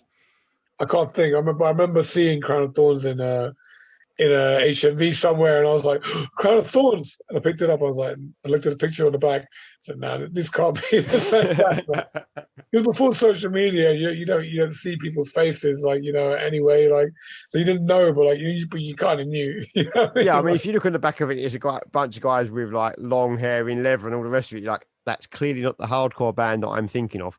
No, exactly that, man. Like, but yeah, every so often when you find one and you'd be like, fuck, I'm buying that now. Like, that was where I wasn't really part of the scene at that time. Like, then I discovered, like Master Killer. And then like, I can't even think off the top of my head what I found next. I mean, but like, I was definitely gravitating towards the meaner sounding stuff than I don't know, the other stuff. Not going towards the Youth Crew or the more punkier sounding stuff, but well, it was now listen to all of it. I don't really care anymore. I think those days I can only listen to this. It's got to sound mean, and it got to dress like they got to be wearing Adidas shorts. You know what I mean? For me to be into it. You know what I mean? Like, I guess now I just don't really care as much. I think it is mad when you think when we were kids, like you had very static ideas of like what you was willing to try. Yeah. And that's like I look back and I'm like, I missed so many bands that I now love because I wasn't willing to check it out and see what it was about. Because it looked a certain way or the artwork looked a certain way. Yeah, man, we're all guilty of it. Like, absolutely. Like, there's albums that I bought by accident, and I was like, why the fuck didn't I buy this before? Like I bought that Bad Religion Recipe for Hate for like a fiver Yeah, in an hour price closing down sale. yeah. And I put it on just because it said punk on it. And I was like, let me give this a bash. And I was like, fuck man, I never would have listened to this before, like because it doesn't look anything. The guys look like nerds, you know what I mean? Like I don't know. I don't know. There would be like not one of them is wearing Adidas for starters, like you know what I mean. And then like I put it on and I was like, fucking hell, this is really good. But yeah, I think yeah, we're all guilty of that, man. Like a certain look or a certain like style of art where graffiti, I think was huge, like for us. Yeah, I mean, that was the kind of split, especially like around the Roadrunner time, because you had the sort of the graffiti style of like the hardcore bands, Yeah, and then you had the mad fucking metal logos that have got progressively worse and more illegible as time has gone on. yeah, man. So, Like some metal logos now, I'm just looking at them like, how am I supposed to know who the fuck you are? Like, it's the same route I walk to work every day, and like someone has spilt this paint on the floor, and it looks like a metal logo. Like I'm gonna take a picture of it and send it to you, man. Like it looks like a metal logo that's illegible, man. And that's literally what they look like now. I mean, the thing is, like, I'll look at flyers sometimes. It's like, if I don't know who these bands are and I can't read their name, how am I supposed to go and check them out? No, I don't know. I don't Like, you know, know, man. I really want to check. Maybe they don't want you there, man. Maybe they only But want this people is who it. It's can like, read them. I'm looking at them like, I really want to check the band out before I decide to go to the show. Sure, yeah. But I can't. I can't even find you on Spotify because I literally cannot identify what your band name is. And the guy who did the flyer hasn't even had the decency to put a subtitle underneath it. Or like a tag, you didn't tag any of the bands in either. Just like, so I'm never going to come and see you because I literally can't find you. That's whack. I mean, it sounds harsh, but it's, you know, that's the reality. It's like, no one's going to check you out if no one can fucking find out who you are. No, I mean, I guess no one new is going to check you out. That's certainly like probably. I guess if you're into the genre, you're probably going to check out anyway. You know what I mean? Yeah, Like, I mean, it's going to be one of anything. I guess it's like hardcore to a certain degree. Like, you know, the amount of bands you've probably stumbled over just from seeing them live supporting someone. man, I saw this. I used to go to the underworld. This is before I knew people like now, and I Yeah. used to just look for any show that said hardcore on it, right? Oh my god! Like anyway, so Yeah. I went to this one, this band called Burst, and I was like, man, you know what? I was never meant to be at this show. I was never meant to be the first on this show. Like, it was just the most. I'm not going to talk shit on the band because I'm sure they're nice guys or whatever, but it was just like I was in the wrong. I was in the wrong place on that night, man. I mean, the thing is, I've felt like I'm in the wrong place at certain band shows where it's like, because I'll go to a metal show, but I'm not going to dress all in fucking black and all the rest of it. And like, Yeah. I'll turn up in like my fucking Nike hoodie or some shit like that. And the looks you get from some metal shows, I'm just like I love the band. It shouldn't matter what the fuck I'm wearing or how, provided I'm not punching you in the face as a hardcore pit style during a fucking death metal show. What's your problem? Yeah, I guess there's always going to be that element of like cliquey culture, clique Yeah. culture. I mean, obviously we were talking earlier about the whole unity and hardcore thing, and it's like you'd love it to be a unified scene, but it just isn't. Yeah, I think I've pretty much given up on the idea of it being a unified scene right now. It's great. It's a great idea. It's a great theory, you know. Considering all the bands sing about it, yeah. Well, there is that little thing. I mean, virtually every band probably has a song about hardcore unity, and then you take a step back and you have a look around, they're like, well. That's probably not that bad, as John. It's like, yeah, there are sub scenes that are unified. You know, obviously, like the Ruction scene is very much a unified scene with the friends and the bands that are in it. Yeah, yeah. But I wouldn't say that the whole of UK hardcore is one happy, friendly, unified place. I mean, I think it will. I think it will be the next few shows because everyone's just fucking happy to be at shows. Yeah, I guess people realizing we need each other. Like it's cool that everyone stepped in to help, with the boom situation and so on. And I think as well, what you're going to find is obviously we can't bring bands over from other countries at the moment. No, it'd be great if that means everyone's just going to support our own bands. Like, so yeah, I think you're going to see a lot more support for UK bands, and you're going to see lots of people being like, "Hey, these bands are actually fucking good." I hope so. We get spoiled, especially in London. We get spoiled because every touring band would come through here. Yeah, You know, so you see, interesting how things will progress now. But yeah, definitely, yeah. though. So you see everyone. You saw any European band that was going to be touring around Europe would probably do a stint in the UK, and they would Yeah, definitely play London. Any yeah, US band was going to drop off in London. So we yeah, saw everyone, which makes you kind of complacent yeah, definitely. because you're just like, well, I've seen the American band of this do this. Some people say arguably better. Yeah, probably the You know, most. A lot of people you see will go to a band, go and see a band like Sick of It All or a band like Madball, the bigger band sort of thing. But you'll never see them at a UK hardcore No, show. You know, no, no. you always get them people that come over to shows, and I don't begrudge them that. If you see whoever the fuck you want, you know, it's your money. I'm not going to Yeah, say, yeah. but when you can't bring those bands over, Yeah, I mean, interesting. It'd be interesting, man. I mean, I don't know. I mean, like, you got one show going on and it's sold out for all 3 days. So, like, I guess that means that definitely speaks volumes for that, you know. yeah, exactly. I know Outbreak is announced for, I think they announced for next year. That was like one show, like That'll be interesting because that's a lot of the big American heavy hitters. That'll be the first Yeah, time a lot of the big American heavy hitters will be able to get back to the UK. yeah, man. Like, 85% American, I want to say, the lineup. Yeah, so I'd be interested to see the reaction to that and how, because I imagine the reaction to seeing US bands again will be absolutely fucking massive. Yeah, I mean, yeah, I'm sure it will be. I'm sure it will But be. then will the fallout of that affect UK hardcore? I'm always interested to see them dynamics play off each other. Because yeah, it's interesting, man. Like, I don't know. I guess like people are very quick to forget sometimes. Or not sometimes, all the time, especially here. Like people are very, very quick to forget yesterday. Like 2 minutes ago, no one wanted to support JD Witherspoon, and now everybody's back in Spoon's pubs. Yeah. And like and so on and so forth. There's so many examples, and I'm not like singling anyone out by doing that. Like, man, drink what the fuck you want. Like, it doesn't make no difference to me, like at all, right? But yeah, I feel like, yeah, of course, when the American bands, I think things have just returned to how they were. Like, sadly, I think, but that's like a super cynical thing to say. No, actually, you know what? Let's say the other way around. Let's say people are still going to come to UK shows, and it'll still be fucking great. There will always be people coming to UK hardcore shows because they're more frequent. We can get them off. We can get more going on here, sort of thing. Because obviously the bands are here, so there's always a place for UK hardcore. And I think I'm hoping the next few months when we've got UK only bills, because that's all we can do, will really highlight the amount of talent we've got in the UK scene. Because we've got some fucking incredible bands that musically I would put up against any American or European band and be like, yeah, they're as good, if not better.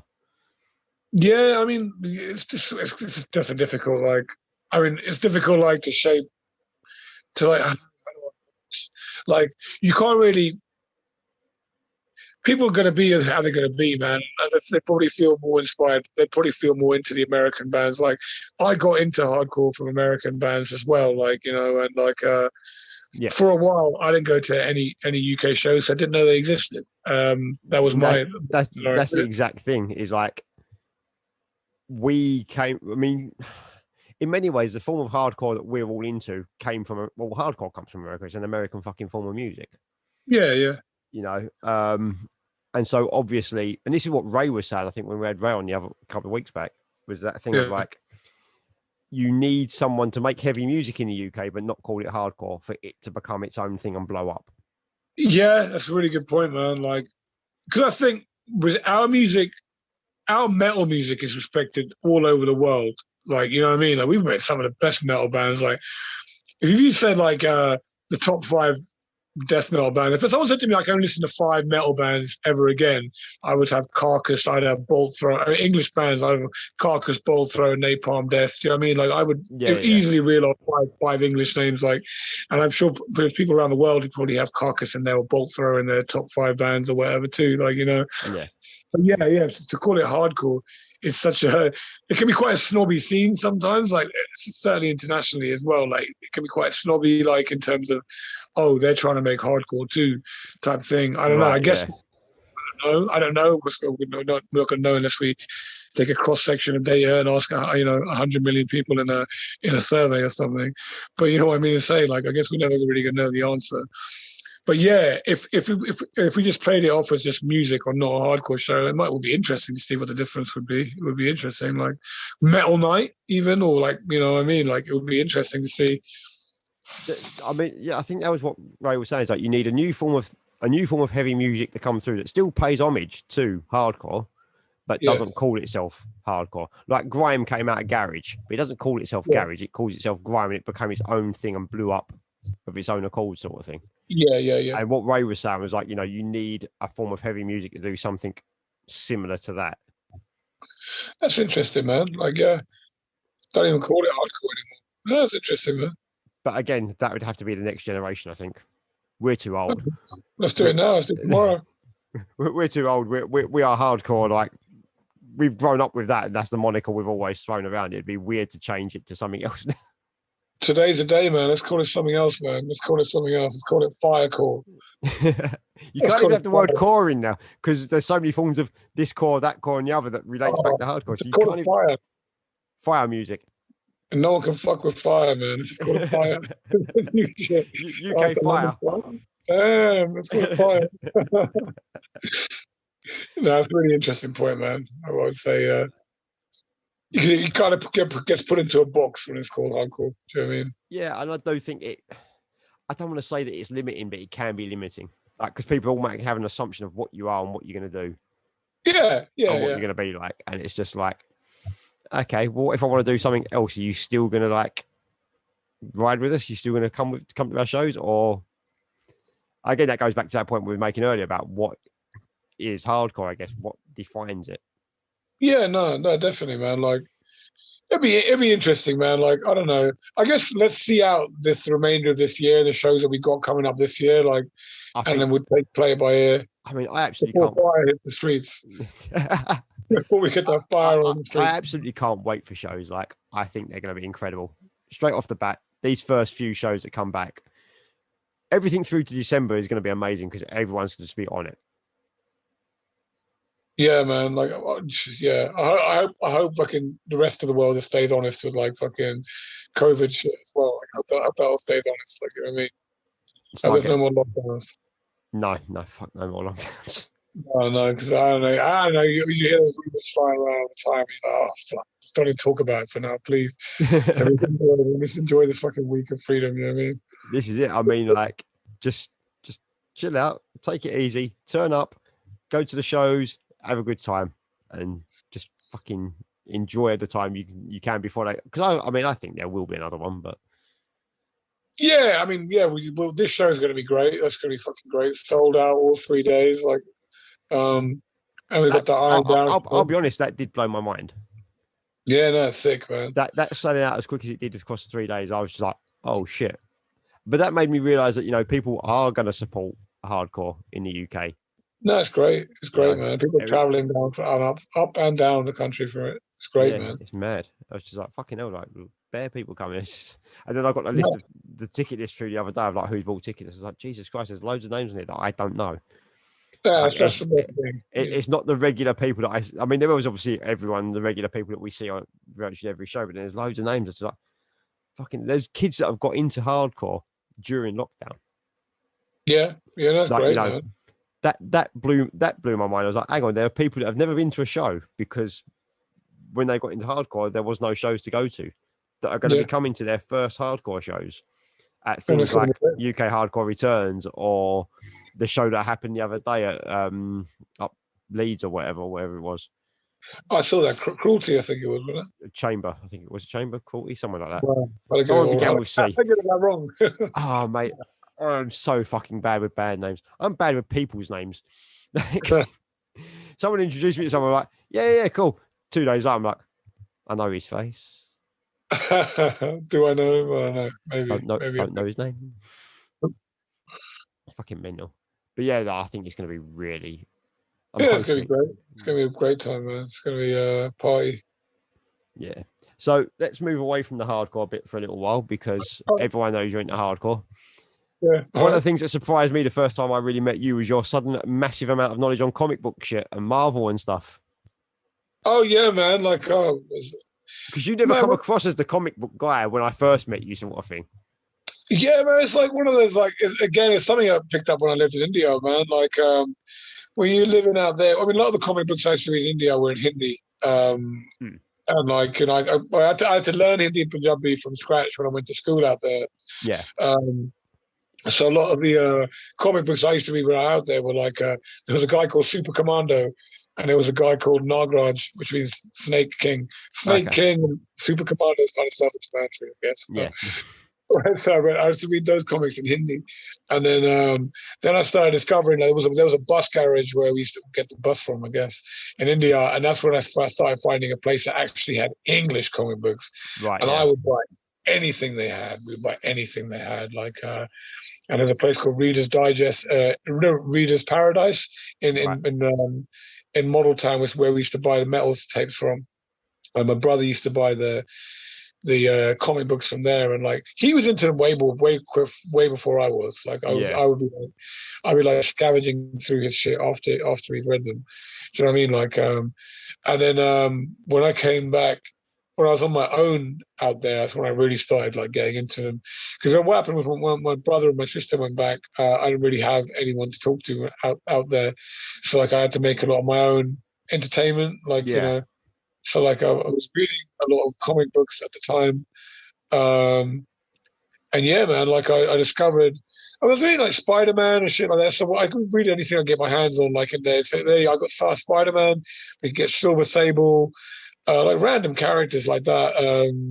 Silver Sable, Spider-Man. Can't think of more off the top of my head, but I buy anything I could. And then when I came back here, it was like a fucking hell, man. It was like a kid in a what do you call it, candy shop, man. Like, Did you have a local comic shop when you got back here, or was you going for Big yeah. Planet? Well, I mean, no, we did. There was one in Hayes called They Walk Among Us that Yeah. closed down, and that closed down. Like it's such a niche market, and like to have it in Hayes, which is so hood anyway, man. It's like it's always going to be like tough for them to keep going. There was a couple. There was one in Hounslow as well. Yeah, so there's one in Hounslow, there's one in Hayes, and if we felt excited, like particularly adventurous, I'd travel up to Twickenham or to Richmond to the comic shops out there. Yeah.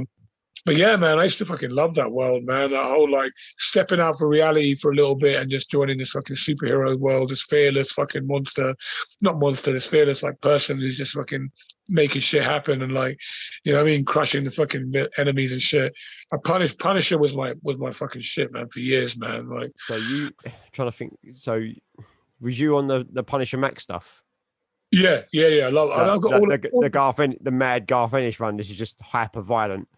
Yeah, all of that and all the Punisher, all the Punisher shit, like everything. Yeah. That was just my character because I just felt like it was just the revenge, good versus evil. But the way he was getting his revenge and good versus evil wasn't fucking, I don't know, not the nicest way probably. Because the first Punisher stuff I saw was the Marvel UK reprint stuff. All right.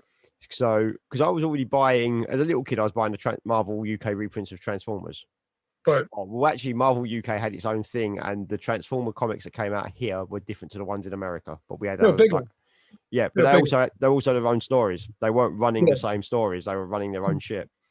And there was they were also then started to do reprints of the big superhero stuff. So they did like Spider-Man, but Spider-Man was in with Zoids. I don't know if you remember the toy called Zoids. Yeah. But so Marvel UK had the storyline rights to create something for that. And then the backup of that would be reprints of Spider-Man shit. Right. And it was they were reprinting the stuff where Spider-Man was in the black suit, but he hadn't become Venom yet. Right. No, so, I didn't hear the stories. So it was just him in a black suit. And I never really clocked that. As a kid, I was just like, oh, Spider-Man in a black suit. Okay, cool, whatever. I didn't realize that was another thing entirely. Crazy. So there was shit like that. And then they started reprinting Punisher. Yeah, I didn't get into that. So I started picking that up, and it was like, what's the villain that's got all the fucking scars over his face? Oh, Jigsaw. Yeah. So it was like stuff with him, and like he had a group called the Punishment Squad where loads of his gang were all fucking dressed up as the Punisher and stuff like that. And that was pretty cool. So I got into Punisher that way, but I never really read much of the American proper stuff until much later when I found out like who Garth Ennis was. Oh, like, yeah. And he'd written like a few other bits by that point, and I was like, oh, let's go and check out his Punisher run. Well, I mean, there was another company called Comag that started importing US comics, and so basically in the local corner shop, so where we used to live, the flat downstairs in the corner shop, where we used to both work, me and my mum used to work. That shop, he was started getting the Comac shit in. So man, every month, one day of the month, or it was bi-monthly, I think it was, I'm not sure, there were a bundle of comic books would show up, and it would be like the latest 2 episodes, so it'd be 1 month and the next month. Yeah. 1 week, 1 month and the next month. I can't remember it's either bi-weekly or monthly. I forget the exact detail, but anyway, and you'd buy 2 at the same time, and that would be the story, and then you have to wait for the next one to come out. Yeah. But then we started getting the American stuff, and it was like, the comic books we're more familiar with now, the shit that you see in Forbidden Planet and independent shops, man. And then we started getting into that stuff from there on, man. But yeah, man, I was fucking. I own every Punisher Max comic book. Comic and complete series. I've got like the full omnibus of. Oh, you got the big fat book things they put out as well. All of them as well, yeah. Even like for ones I've already got, so I've got Punisher everything I can get my hands on Punisher. I pretty much own I've stopped. I don't buy them as frequently now as I used to, because it was that time I was like the only thing I wanted to read, only thing I wanted to do comics for a bit. But man, I bought when I could see something, I'd buy it. Punisher went through some wacky fucking stuff more recently. I don't know if you ever the Franklin Castle stuff. Well, when they brought him back as Punisher before Punisher Max happened, and Garth Ennis's reimagination of the character, they did that. When he came back, Franklin Castle was one of the whack ones, and then when he came back with those angel guns, and shit, and he's kind of repenting for his. I don't even know what that was all about. And then recently he was made into a Ghost Rider.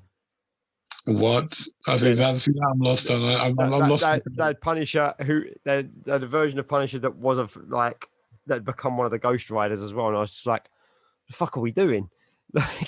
He doesn't need that. He's the Punisher, for fuck's sake. He's the man with guns and shit. Leave it to be the guy with guns. He doesn't need to be flaming head skull on a motorbike. flaming skull head on a motorbike with machine guns. I'm like, we're going too far here now, boys. It's settled down. I mean, if you're one of those mafia guys he's after, you're fucking scared, bro. It looks like that. Fuck me. You were scary enough before. I'm pretty sure he fired bullets that were on fire as they came out. Something ridiculous like that. If he didn't fire bullets that were on fire, I'd be disappointed after hearing that. I expect those bullets to be on fire. But no, I mean, Marvel's fucking had some wacky shit recently. I got as far as So one of the recent shits I got into was one of the DC flashpoints. One of the flashpoints that happened. Was it Flashpoint? What do they call that shit? Flashpoint.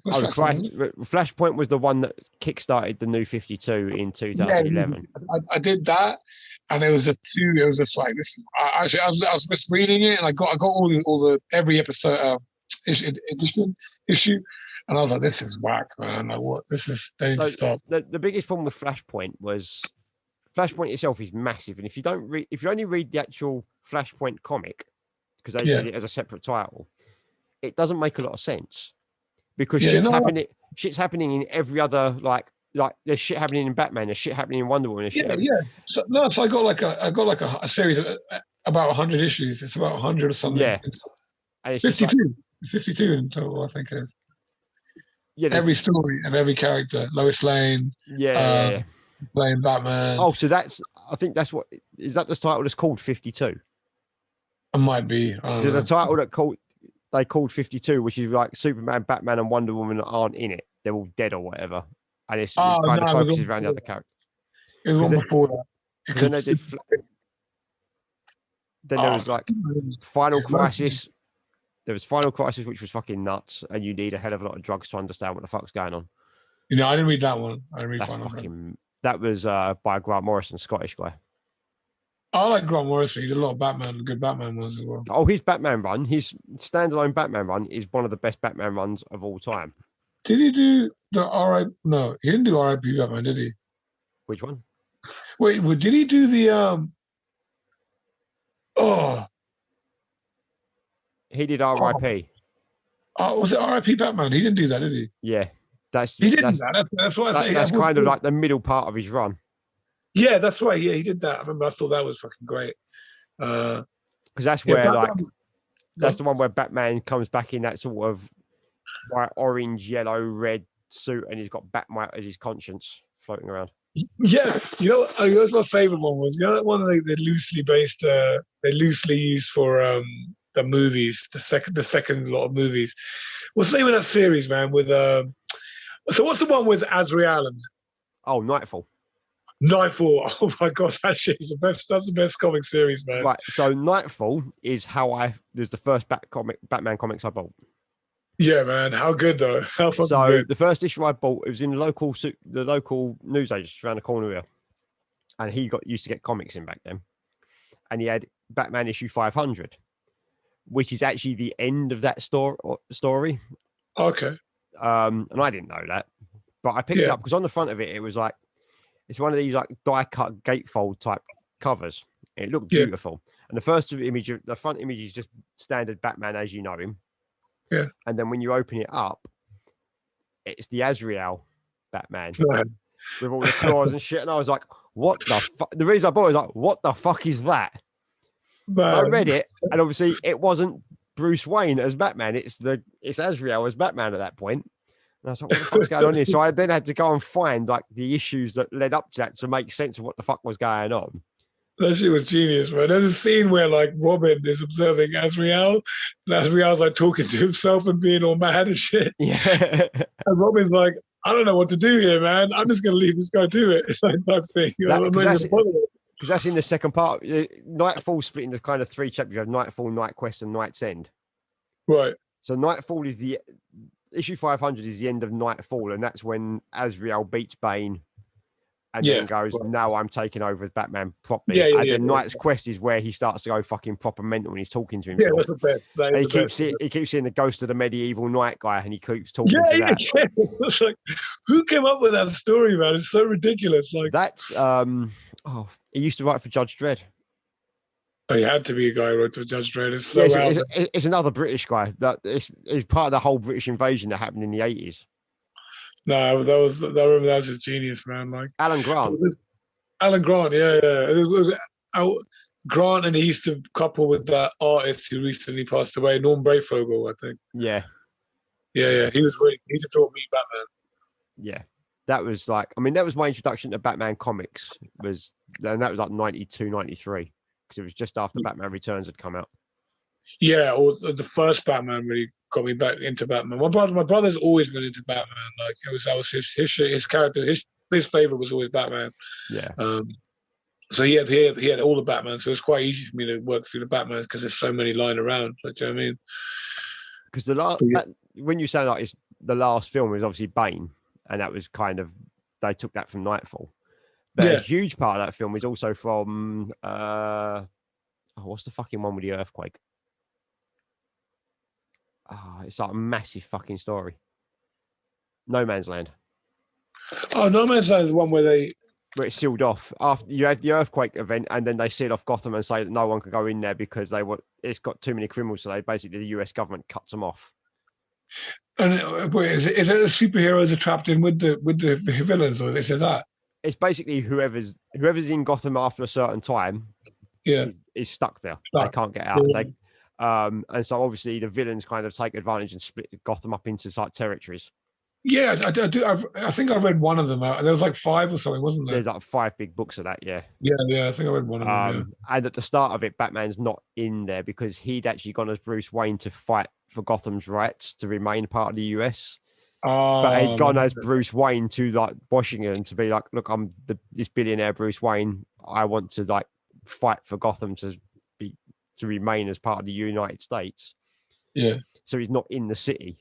He's very much like, let me back in. I'm Batman. Let me back in. Yeah. So yeah, it starts off like that, and the police basically have their gang and their territory, and they're trying to sort of claw it back. Yeah, I remember it so briefly, man. Like, that's a good story, man. It's great, but it's fucking long. No, it is long. And it's where Penguin gets all his power from. Like Penguin, as you know him now, is like this fucking gangster kingpin guy. Yeah, yeah, That's really where that starts because he's the guy that holds everything and then starts trading shit. yeah, man. Like, He's like, you "Oh, you think want batteries for your torch? Well, I need bullets." So guys, like citizens are going out and like, "Oh, I need batteries for my flashlight so I can see at night, so I can get food." what do you think of the Penguin character depicted in the Gotham series?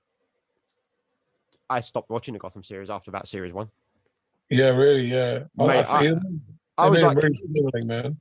that had the potential to be so fucking good Yeah, yeah, because all you had to do was not have any of the known villains in it.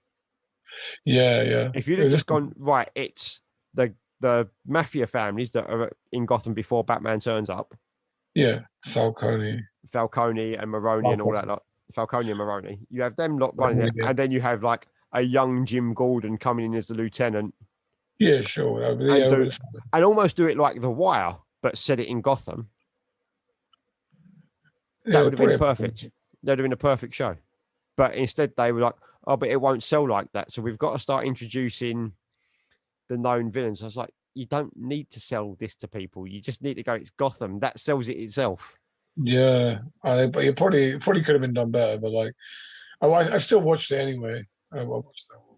Because they had virtually every major villain turn up in Yeah, that, didn't they they? did. They had They like did. Riddler, Penguin, Joker, or versions of the Joker, Well, Catwoman. Catwoman. That was the one that almost made me turn it off straight away because I think it's episode 4 or 5. Mm. She goes and hangs out with Bruce in the mansion. Yeah. And Yeah, I'm yeah. like, what? And like, you're telling me like 10 years down the line, he's not going to remember that. Like, and then Yeah, she man. also witnessed the murder of his parents and shit like that. And I'm like, come on, man. Just, No, there was a lot of like, I mean, like, I just kind of watched it for what it was. Like, I mean, I didn't try to like, I tried to watch it as a TV series and not as a Batman series. Do you know what I mean? Like a Batman. yeah. Because apparently Even there's going to be a new TV show that's set in the same world as the new film coming out. And they're going to tie it all together. So it's kind of like how Marvel have been doing with the more recent TV shows. right. They're going to. Marvel TV shows are great. Yeah. I've only, to be fair, I've only watched Falcon and Winter Soldier. Oh wait. Are you on the same page as what I'm talking about? Like, Are you talking about the Daredevil and Punisher ones and stuff like that? They were good, but they're not a part of it anymore. They've been written out. Oh really? Because they're owned by Netflix. Oh man, that's a shame. Those are brilliant, man. Yeah, so it's now only the stuff that's on Disney Plus that counts. I know. I'm not really interested anymore. Like, I like Daredevil because the way he used to get beaten up. He used to wake up in a dumpster. Yeah. Like, all fucked up and shit. And I'm like, man, this is more real. I really like this show. And then turning up in court the next day with like fucking blood pissing out of his face and trying to defend someone. You're like, the judge looking at him like, are you sure you're okay, Mr. Murdoch? Yes, it's genius, man. I like that. Like Jessica Jones. So Luke Cage is all right. It's a bit more of a kiddie one. Yeah. And then like Iron Fist was a bit eh. Yeah, I liked it because the martial arts like linked to it, but that was about it really. And then there was Defenders, wasn't there? They did the Defender show, which was like one season where they all that come was together. Right. Yeah. Sigourney Weaver was the villain, I think. Villain, yeah. And then they obviously did a Punisher spin-off from Daredevil as well. Yeah, Punisher was good. Yeah. They only did 2 seasons of that, didn't they? I think. That's right. Yeah. Because the main villain of the second series is Jigsaw. I don't even remember. Yeah, I think. Did you watch that budget Punisher movie they made for Jigsaw? The one with the guy from fucking The Wire as Jigsaw. Was it the guy from The Wire? Wasn't it like Eric Roberts? No, I thought it was Dominic West that played. Oh yeah, it might have been Dominic West. Yeah. And when he falls into the glass and shit. That was a great film, man. Because there was the Punisher before that was the one that had fucking John Travolta as the villain. And Dolph Lundgren as the Punisher. No, that's the one before that. The first. Oh no, yeah, there was one with Don Travolta. Yeah. There's you got the Dolph Lundgren one, then you've got the one that's got Thomas Jane as Punisher. I keep saying the Predator as Punisher and John Travolta as the villain, and then there's the one that's got the guy from Rome as Punisher and what's it as Jigsaw. Wow, man, I didn't even know about that. I didn't even know about that shit. Because the middle one's a proper cartoony comic film. It's good and it's got its violence in it, but there's like scenes in it that are like clearly very comic booky. We almost sit in well in the current MCU stuff. Yeah, it's stupid. The Warzone one for me is stupid. Well, it's great because it's so ridiculous. So that's Yeah. why I liked it, because it was just like, this is such a budget movie, like, and it's like they just tried to give it shock value and shit. But it's like, I quite liked it because it was stupid. Like, Have you ever seen Dirty Laundry on YouTube? no, So the guy who played the Punisher in that one in the middle, Thomas Jane, yeah, shot a fan film with someone as the Punisher. It's a little short and it's fucking brilliant. I'll watch it. And it starts off with the Punisher going to a laundrette, which is why it's called Dirty Laundry, but it's fucking amazing. No, I'll watch it. I'll watch it. I didn't even know it existed. Yeah, no, I found out about it a little while back and I was like, because I think he was trying to push to become the Punisher again. Right. Because after Warzone again didn't really do very well. No, I mean, it wasn't. It was never. I don't think it was ever meant to be a serious film. You know what I mean? Like, no, it's one of them things that they're the films that came out in that period before the MCU kicked off and before people took comic book films seriously. Yeah, now it's a different thing, man. Like, it's a different. It's got a different quality altogether. The problem is though, they're all the bloody same now. Yeah, I'm not. I've definitely lost interest in that stuff now. But it don't get me wrong. If I was at the cinema and one of them was on, like, I probably would watch it because it's gonna be a great visual experience and so on. Like, I wouldn't follow it. I mean, I watched the Black Widow one the other day. That's just come out. I've seen the ad for it. Yeah, and I was just like, I watched it. I was like, it's mid tier. Like, it doesn't make me go, oh fucking hell, wow, that was incredible. It makes me go, okay, it's another. That's the problem. It's another Marvel film. Yeah, but no, is it like another Marvel film? Because they kind of set the standard quite high, though. Is it like another Marvel film in a good way, or another Marvel film in a that's for me? It's another Marvel film in a meh. Oh right, like, that's a shame. It doesn't feel like it really does anything for the whole universe thing overall that much, and it's just a really substandard action film at that point. I feel like they're probably just trying to really rinse the genre, not the genre, the franchise now, trying to rinse it. Oh god, yeah. I mean, they're about to start launching the next phase of it all again. So yeah, I mean, there's like so much money to be made out of that, and the thing is, it's safe money. You're going to have people you're not taking a risk by making a Marvel film at this point in time. No, not at all, man. You're going to probably make 800,000 or 800 million to like $1 billion. Yeah. I wouldn't be surprised, man. For any of them, like anything. Obviously, it's been weird for Black Widow because it came to streaming at the same time it went to limited cinema release because of the time we're in. Oh, really? Yeah, because that's how I saw it, was on streaming. Right. So, but yeah, I mean, if it's got a proper cinema release like the next ones would have, you're guaranteed like $800 million. That's nuts. Well, what are you streaming through? Oh, Disney Plus put it up. You pay a subscription for that anyway, right? I don't, but yeah. I avoid paying Disney any money these days. But I mean, I guess someone else might be paying a subscription for that. I mean, I have got a full blown boycott of Disney, so I'll watch your shit, but I ain't paying for it. I like it. So yeah, but no, I mean, it's an all right film. I'll be interested to see because I think the next one's Shang-Chi. Okay. And I'm really interested in that because that's the guy who's like a Bruce Lee ripoff. Like, that's the character. Stanley looked at Bruce Lee and was like, I want to make that into a superhero. That could go one or two ways. Yeah. I've seen the trailer for it. It looks like they've gone for a more comedy route with it, which is a bit disappointing. But I was like, okay, we'll see what it does. Yeah, I don't think I'm going to rush out to see that. It'll be interesting because this is where they could bring the Netflix stuff back in because that crosses over with Iron Fist a lot.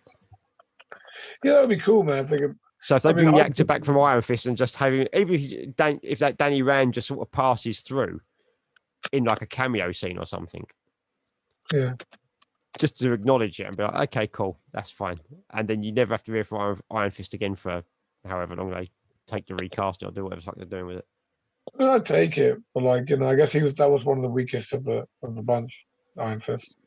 I think it did the least amount of like views and shit. Yeah, he seemed like quite a nice character though. Iron Fist, he's like quite a nice character. It's a fun character. If you read the comics, it's a fun character, yeah. But, again, it was one of them things where there seemed to be confusion by people that aren't deep in the comics. They were like, well, this has got to be an Asian character. It should be an Asian guy playing it. It's like, that's not what the character is, though. No, that's not the story at all. Like, that was the same thing that happened to Ghost in the Shell, where they were like, oh, it should be an Asian character playing a part. I was like, no, it shouldn't. Doesn't go a story at all. Like, that's not the story. Like, the whole point of it is it's this guy that's a fish out of water. He's an arrogant American kid who gets dropped into the middle of, like, I suppose it's like a fantasy world version of China. Yeah, it's great, man. I quite liked it. I mean, I thought they got some of the way they did that in the TV series was pretty cool, man.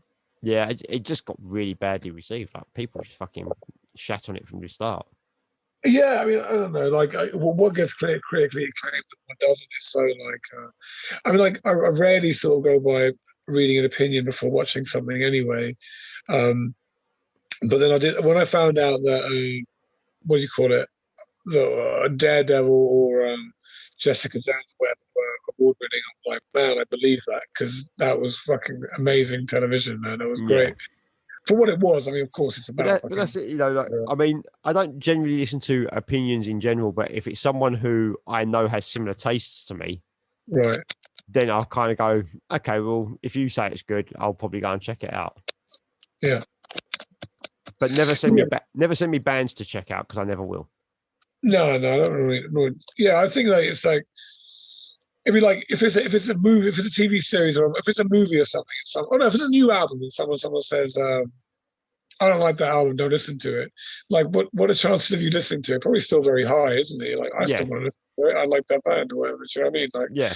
So like, I really try to get swayed on like on opinions like that in that way, you know. Yeah, it's just like I say, if someone says to me like, "Oh, this film's pretty cool," and it's someone I know. Genuinely likes the same sort of shit as I like, then I'll be like, I'll check that out. Where it's coming from is important, yeah, definitely. Yeah, but if it's like a general press release being like, this film's amazing, I'm like, and how much have you been paid to say that? Of course, yeah. Like, because of like my friends in the gaming industry and stuff like that who do reviews and stuff, like the amount of shit that I hear from them about companies paying off reviewers and stuff like that. Wow. I've become very skeptical of all of that now. I'm just like, fucking hell, Jesus. Wow, man. I never even thought that. Sony just throwing money at games reviewers. That's mad, man. For their first company review sort of thing. It's like, oh yeah, Sony are putting this out. It's amazing. It's just like, it looks like every other fucking game. What was that video game magazine with Julian Jazzarignal in it? Computer and video games. That was so stupid. It's so funny, man. So one of my mates, one of the guys I was just talking about actually, who was on the podcast, Andy, he does he streams on Twitch, and what he's currently doing on his Twitch stream is he's got all the PDFs of every issue of computer and video games, right, all the way back from 1981. So when we're still talking like fucking Commodore 64 in that era, or even before that, like when Pac-Man was an arcade game. Yeah, and he's just reading them, going through them, and like we're picking out games and stuff like that, and then he's booting them up and playing them, sort of thing. Yeah, they changed C and VG, didn't they? Yeah, C and VG, yeah. So what on his stream is currently at the sort of PlayStation 1 has just come out and stuff like that. But like, we've gone through what for me is the classic era. We've gone through like Streets of Rage, we've gone through Street Fighter 2, Mortal Kombat 1, and all that sort of shit. Yeah, that was like my gaming era. That was when I was just like locked into everything that came out. Yeah. But now you look at AAA games that come out, and it's like fucking, you know, the next third person over the shoulder open world fucking game where you're going to spend like, I'm going to wander around for 4 hours before I figure out what the fuck is going on. And then I'm going to talk to a bunch of characters, and people are going to go, this has got an amazing story. The acting's so amazing. It's like, I'll watch a film if I want fucking amazing stories and character and like acting. Yeah, FMVs went over the top. I just remember saying, man, you and me had a conversation once, and you said you thought Streets of Rage was better than Final Fight. Yeah, I do. I think mechanically it's a better game. I think you're so wrong. I think you're so wrong. I got Final Fight downloaded. The last console I bought was a PS. My only console I own is a PS3. Yeah, that's how long ago I stopped playing games. And I downloaded Final Fight for that because I love it so much. Final Fight is graphically, it's beautiful for its era as well, especially like because it was the first fight like brawling game where you had like really big characters on the screen and you could see what the fuck was going on properly and stuff. Like it really is a jump up from what was before it, like Double Dragon and stuff like that. It's a massive step up from that. But mechanically, like the actual in-game mechanics of Streets of Rage are just better. Oh man, it's so clunky and slow, man. I hate Streets of Rage. So Streets of Rage, the thing that for me puts it over is the whole sort of when you're playing 2-player, you can interact with each other. Yeah, Final Fight, you affect each other. Isn't it? Yeah, like in Streets of Rage, you grab your partner and you throw them, and they become a weapon. They sort of fly through the air, do a jump kick and stuff like that. You could actually properly interact with each other as a team. And there's little mechanical things, and the fact it's one of the first games to have split endings. Yeah. Like it has multiple endings, and that was like no one had really done that before that I can think of. Yeah, I guess. I don't know, man. I Final Fight was the first. It's a game my brother and I used to always play in the arcades, man. And like, I don't know, man. I was obsessed with that game for years, man. I just felt like. Did you ever play the Super NES version of it? What's that? Did you ever play the Super NES version of it? Yeah, the just Cody and Hagar one. It was just Cody and Hagar, and you could only play one player. You couldn't play 2 players, and that's why Streets of Rage killed it in the console. Oh, the console, yeah. I mean, and the console war, like Streets of Rage in the arcade, Final Fight is a great game. I still don't think it's as good as Streets of Rage. I don't think I'll ever think that. But, did you ever play that game in the arcade, Vendetta? Yes. A 4-player one. I was playing it the other day because I've got it on my little Raspberry Pi. That's ridiculous. Vendetta's the second one in a series. And I was like, all 4 of them are like really ugly dudes as well, man. You're like, you're not inspired to play the characters at all. They're all like, like, normally you look at the guy, this guy looks like a hero or whatever. Like, Final Fight with Cody and Guy. And, I guess Hagar's probably dashing or whatever. These guys look like heroes, man. People have been down. What the hell are they, man? What the hell are they? They're just. Do you ever remember a game called Two Crude Dudes? I remember Bad Dudes versus Dragon Ninja. So there was one about a couple of years later called very much in the 90s, everything's extreme sort of vein. 2 Crude Dudes, and they're the weirdest looking fuckers you'll ever see because it's like they're all head and like little squat bodies, almost like the Japanese SD type things. Oh man, it's absolutely mental. But it was a really good game, but it looks fucking weird. Yeah, I don't think I'll be down with that. But Final Fight, I mean, a lot of people don't realize about Final Fight is that it shouldn't have even existed as Final Fight. Yeah, no, it's got a great background story, man. I watched the whole. There's a whole on YouTube. There's a lot of backstory. Stories about it. Like, yeah, because obviously it's supposed to be the sequel to Street Fighter. That is supposed to be Street Fighter 2. It's brilliant, man. I'm so glad I'm glad that it's not Street Fighter 2. Yeah. I mean, the Street Fighter 2 ended up being its own thing in its own right, and it was fucking amazing. Like, you know what I mean? That's what I mean. Again, for people that don't realize it, that saved gaming. Yeah, Street Fighter 2. At the time, gaming came from the arcades. Like, if arcades weren't successful, then your home consoles weren't going to be successful because the games were ported over. Yeah. And the arcades were on the decline. Like, no one was going to them at that point. And then Street Fighter 2 came out. I mean, there wasn't a fucking shop that didn't have a Street Fighter 2 cabinet in there at some point. Like, you could walk down the street, you'd go from your corner shop to the chip shop to the kebab shop, and every single one of the fuckers had a version of Street Fighter 2 in there. Yeah, man. Do you know that scene in the beginning that when they're like 2 guys, one guy lamps the other guy? Do you know what I mean? And he goes up the building, goes up the room, you get the Street Fighter 2 logo. Yeah, it's crazy. Definitely blew a few quid on that. Oh, do you remember Royal Rumble? Yeah, the WWE one, or WWF one as it was back then. That was hard as well, man. That was hard. And the Turtles game, the 4-player Turtles game. Yeah, that was sick too, man. Like, we didn't have that in many places around our area. But like, no, we didn't. The only place that I ever really saw it was when I'd go down to Southend with my parents. Right. All the arcades along the beachfront sort of thing. And they'd have them in there. Like, that was a good time for arcades, though, because there was obviously all them big arcades down Stratford and places like that, down Southend. Yeah, Trocadero started getting shit as well, like new stuff. I spent a lot of my younger years at living in the fucking Trocadero pretty much. When Street Fighter was at its height, when it was like Street Fighter 2 Champion Edition and Turbo came out and shit like that. Yeah. That place was rammed. Yeah. and trying to get on a fucking Street Fighter machine was like you had to basically beat someone. Like that's all it was. You have to put your fucking 20p down, wait for your turn to come up, and then beat someone to stay on the machine. Otherwise, you were back to the back of the queue and off you went again, sort of thing. Yeah, it was a big thing, man, for a while. Even some other games came out later. They had that. Do you remember when Killer Instinct first came out as well? It had some kind of hype on it. The big thing with Killer Instinct was the combo system, because it was like you can do a 64 hit combo with whichever character it was, and I was just like, okay, that's great, but it still plays like shit. Yeah, it's stupid. I only ever choose Jago because he looked cool. And Orchid because her combos were the easiest to do. Because it was like what I've always said, that especially looking back on it now, is the games were produced by Western companies, which was like Mortal Kombat and Killer Instinct. Yeah. They were more about the gore and the blood than they were about actually playing them.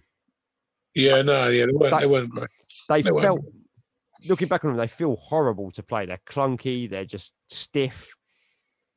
Yeah, Mortal Kombat. Mortal Kombat was like, when we lived in India, that was one of the few games that we had. Me and my brother used to play. Yeah. And like we got to the stage of Mortal Kombat where like I reckon Mortal Kombat 2, we played at 10 hours a day. Like, and I think every death move with every character, every special move with every character. And we got to a stage where we playing each other, we would just kneel and block. That's how you play. And you win by like a half. You know, you get when you block, you get like a half. You know what I mean, like a half damage. Yeah. Half damage. That's how we win. Sort of thing. Yeah. But like real damage score. Like, and don't get me wrong. Like at the time, I played the shit out of Mortal Kombat. I loved it, but it's looking back on it now and being like, okay, I can still play Street Fighter 2, and it still feels like a good game. Yeah. You go back and play Mortal Kombat 1 or 2 or 3, even. They do not feel like good games anymore. No, definitely not, man. No, I wouldn't even play them anymore. Like, to be fair, I try even Street Fighter 2 now. It's so slow when you pick it up. Like, it's so slow to play. Like, oh god, yeah. I mean, you compare it to like 4 or 5. Yeah, you have to be turbo now. It has to be turbo. Like, I mean, I play Street Fighter 5 still to this day, sort of thing, and it's so fast compared to like that. Like, if you go and play Street Fighter 2 and then you jump on Street Fighter 5 straight after, you're just like, what in the fuck is going on? Yeah, it's way too slow, man. It's way super slow, man. Yeah. But again, that was the speed of the time, wasn't it? You know? No, yeah, no, it's relevant to time. I mean, that's when you reflect on it now. I'm glad it exists because it fucking one of the best games of all time, arguably. Absolutely, man. Yeah. Right. Well, I'm going to call it there and wrap it up because we've been going for like 2.5 hours. Oh, shit. Have we? Yeah. All right, cool. But yeah, so Life Betrays Us. When are you playing next for that? Sunday, ready. I keep saying ready. UK Hardcore returns. Yeah. I don't even know what time. We're playing on Sunday. I'm pretty sure we've set you the sent times at some point. Yeah, it doesn't matter. We'll all be there anyway. So like, Sunday, and then September the 10th, our last ever show with Ironed Out, and I don't know, Who Cares? Who Cares, yeah. And Severance from Birmingham. Severance's first show from Birmingham. Yeah. So that's our next 2 shows. And next show and the last one will be George will be playing drums, and that'll be it. Is George coming over for that one, yeah? Well, I fucking hope so. I don't know what's going on, but I'm hoping he can come over. That'd be a good one, yeah. And then your Living Martyr shows are... Well, just so far, it's just the one that you booked for us. So the one in Leeds, boom. Yeah, and then... Boom in Leeds in November. We're going to record these 3 songs, and then we're going to see if there more shit comes up. Like, obviously, we'll broadcast it from the Instagram or whatever. Yeah. So have you got the recording dates booked in, or? No, yeah, they got one more practice this weekend, and we're going to see where we go, booking a date in. Where are you thinking of recording? Probably Monolith, I think. Like, if it makes sense certainly from a price perspective, you know what I mean? And so we're probably going to need Monolith, I think. Cool. So that'd be Charlie doing it. Probably Charlie, or is it Jack? Jack. Yeah, other Charlie. Charlie Pints. Charlie Pints' brother. Jack, yeah, he also records. So he'll probably be Jack. Cool. Okay then. Yeah. Well, thanks for joining us, Ammo. Been great to catch up with you again. No worries, man. And catch you soon and catch you in about a week's time. Yeah, man. I'll see you in person. Yeah, definitely. All right, bro. All right, Take bro. it easy. We'll see you soon. Cheers. Bye.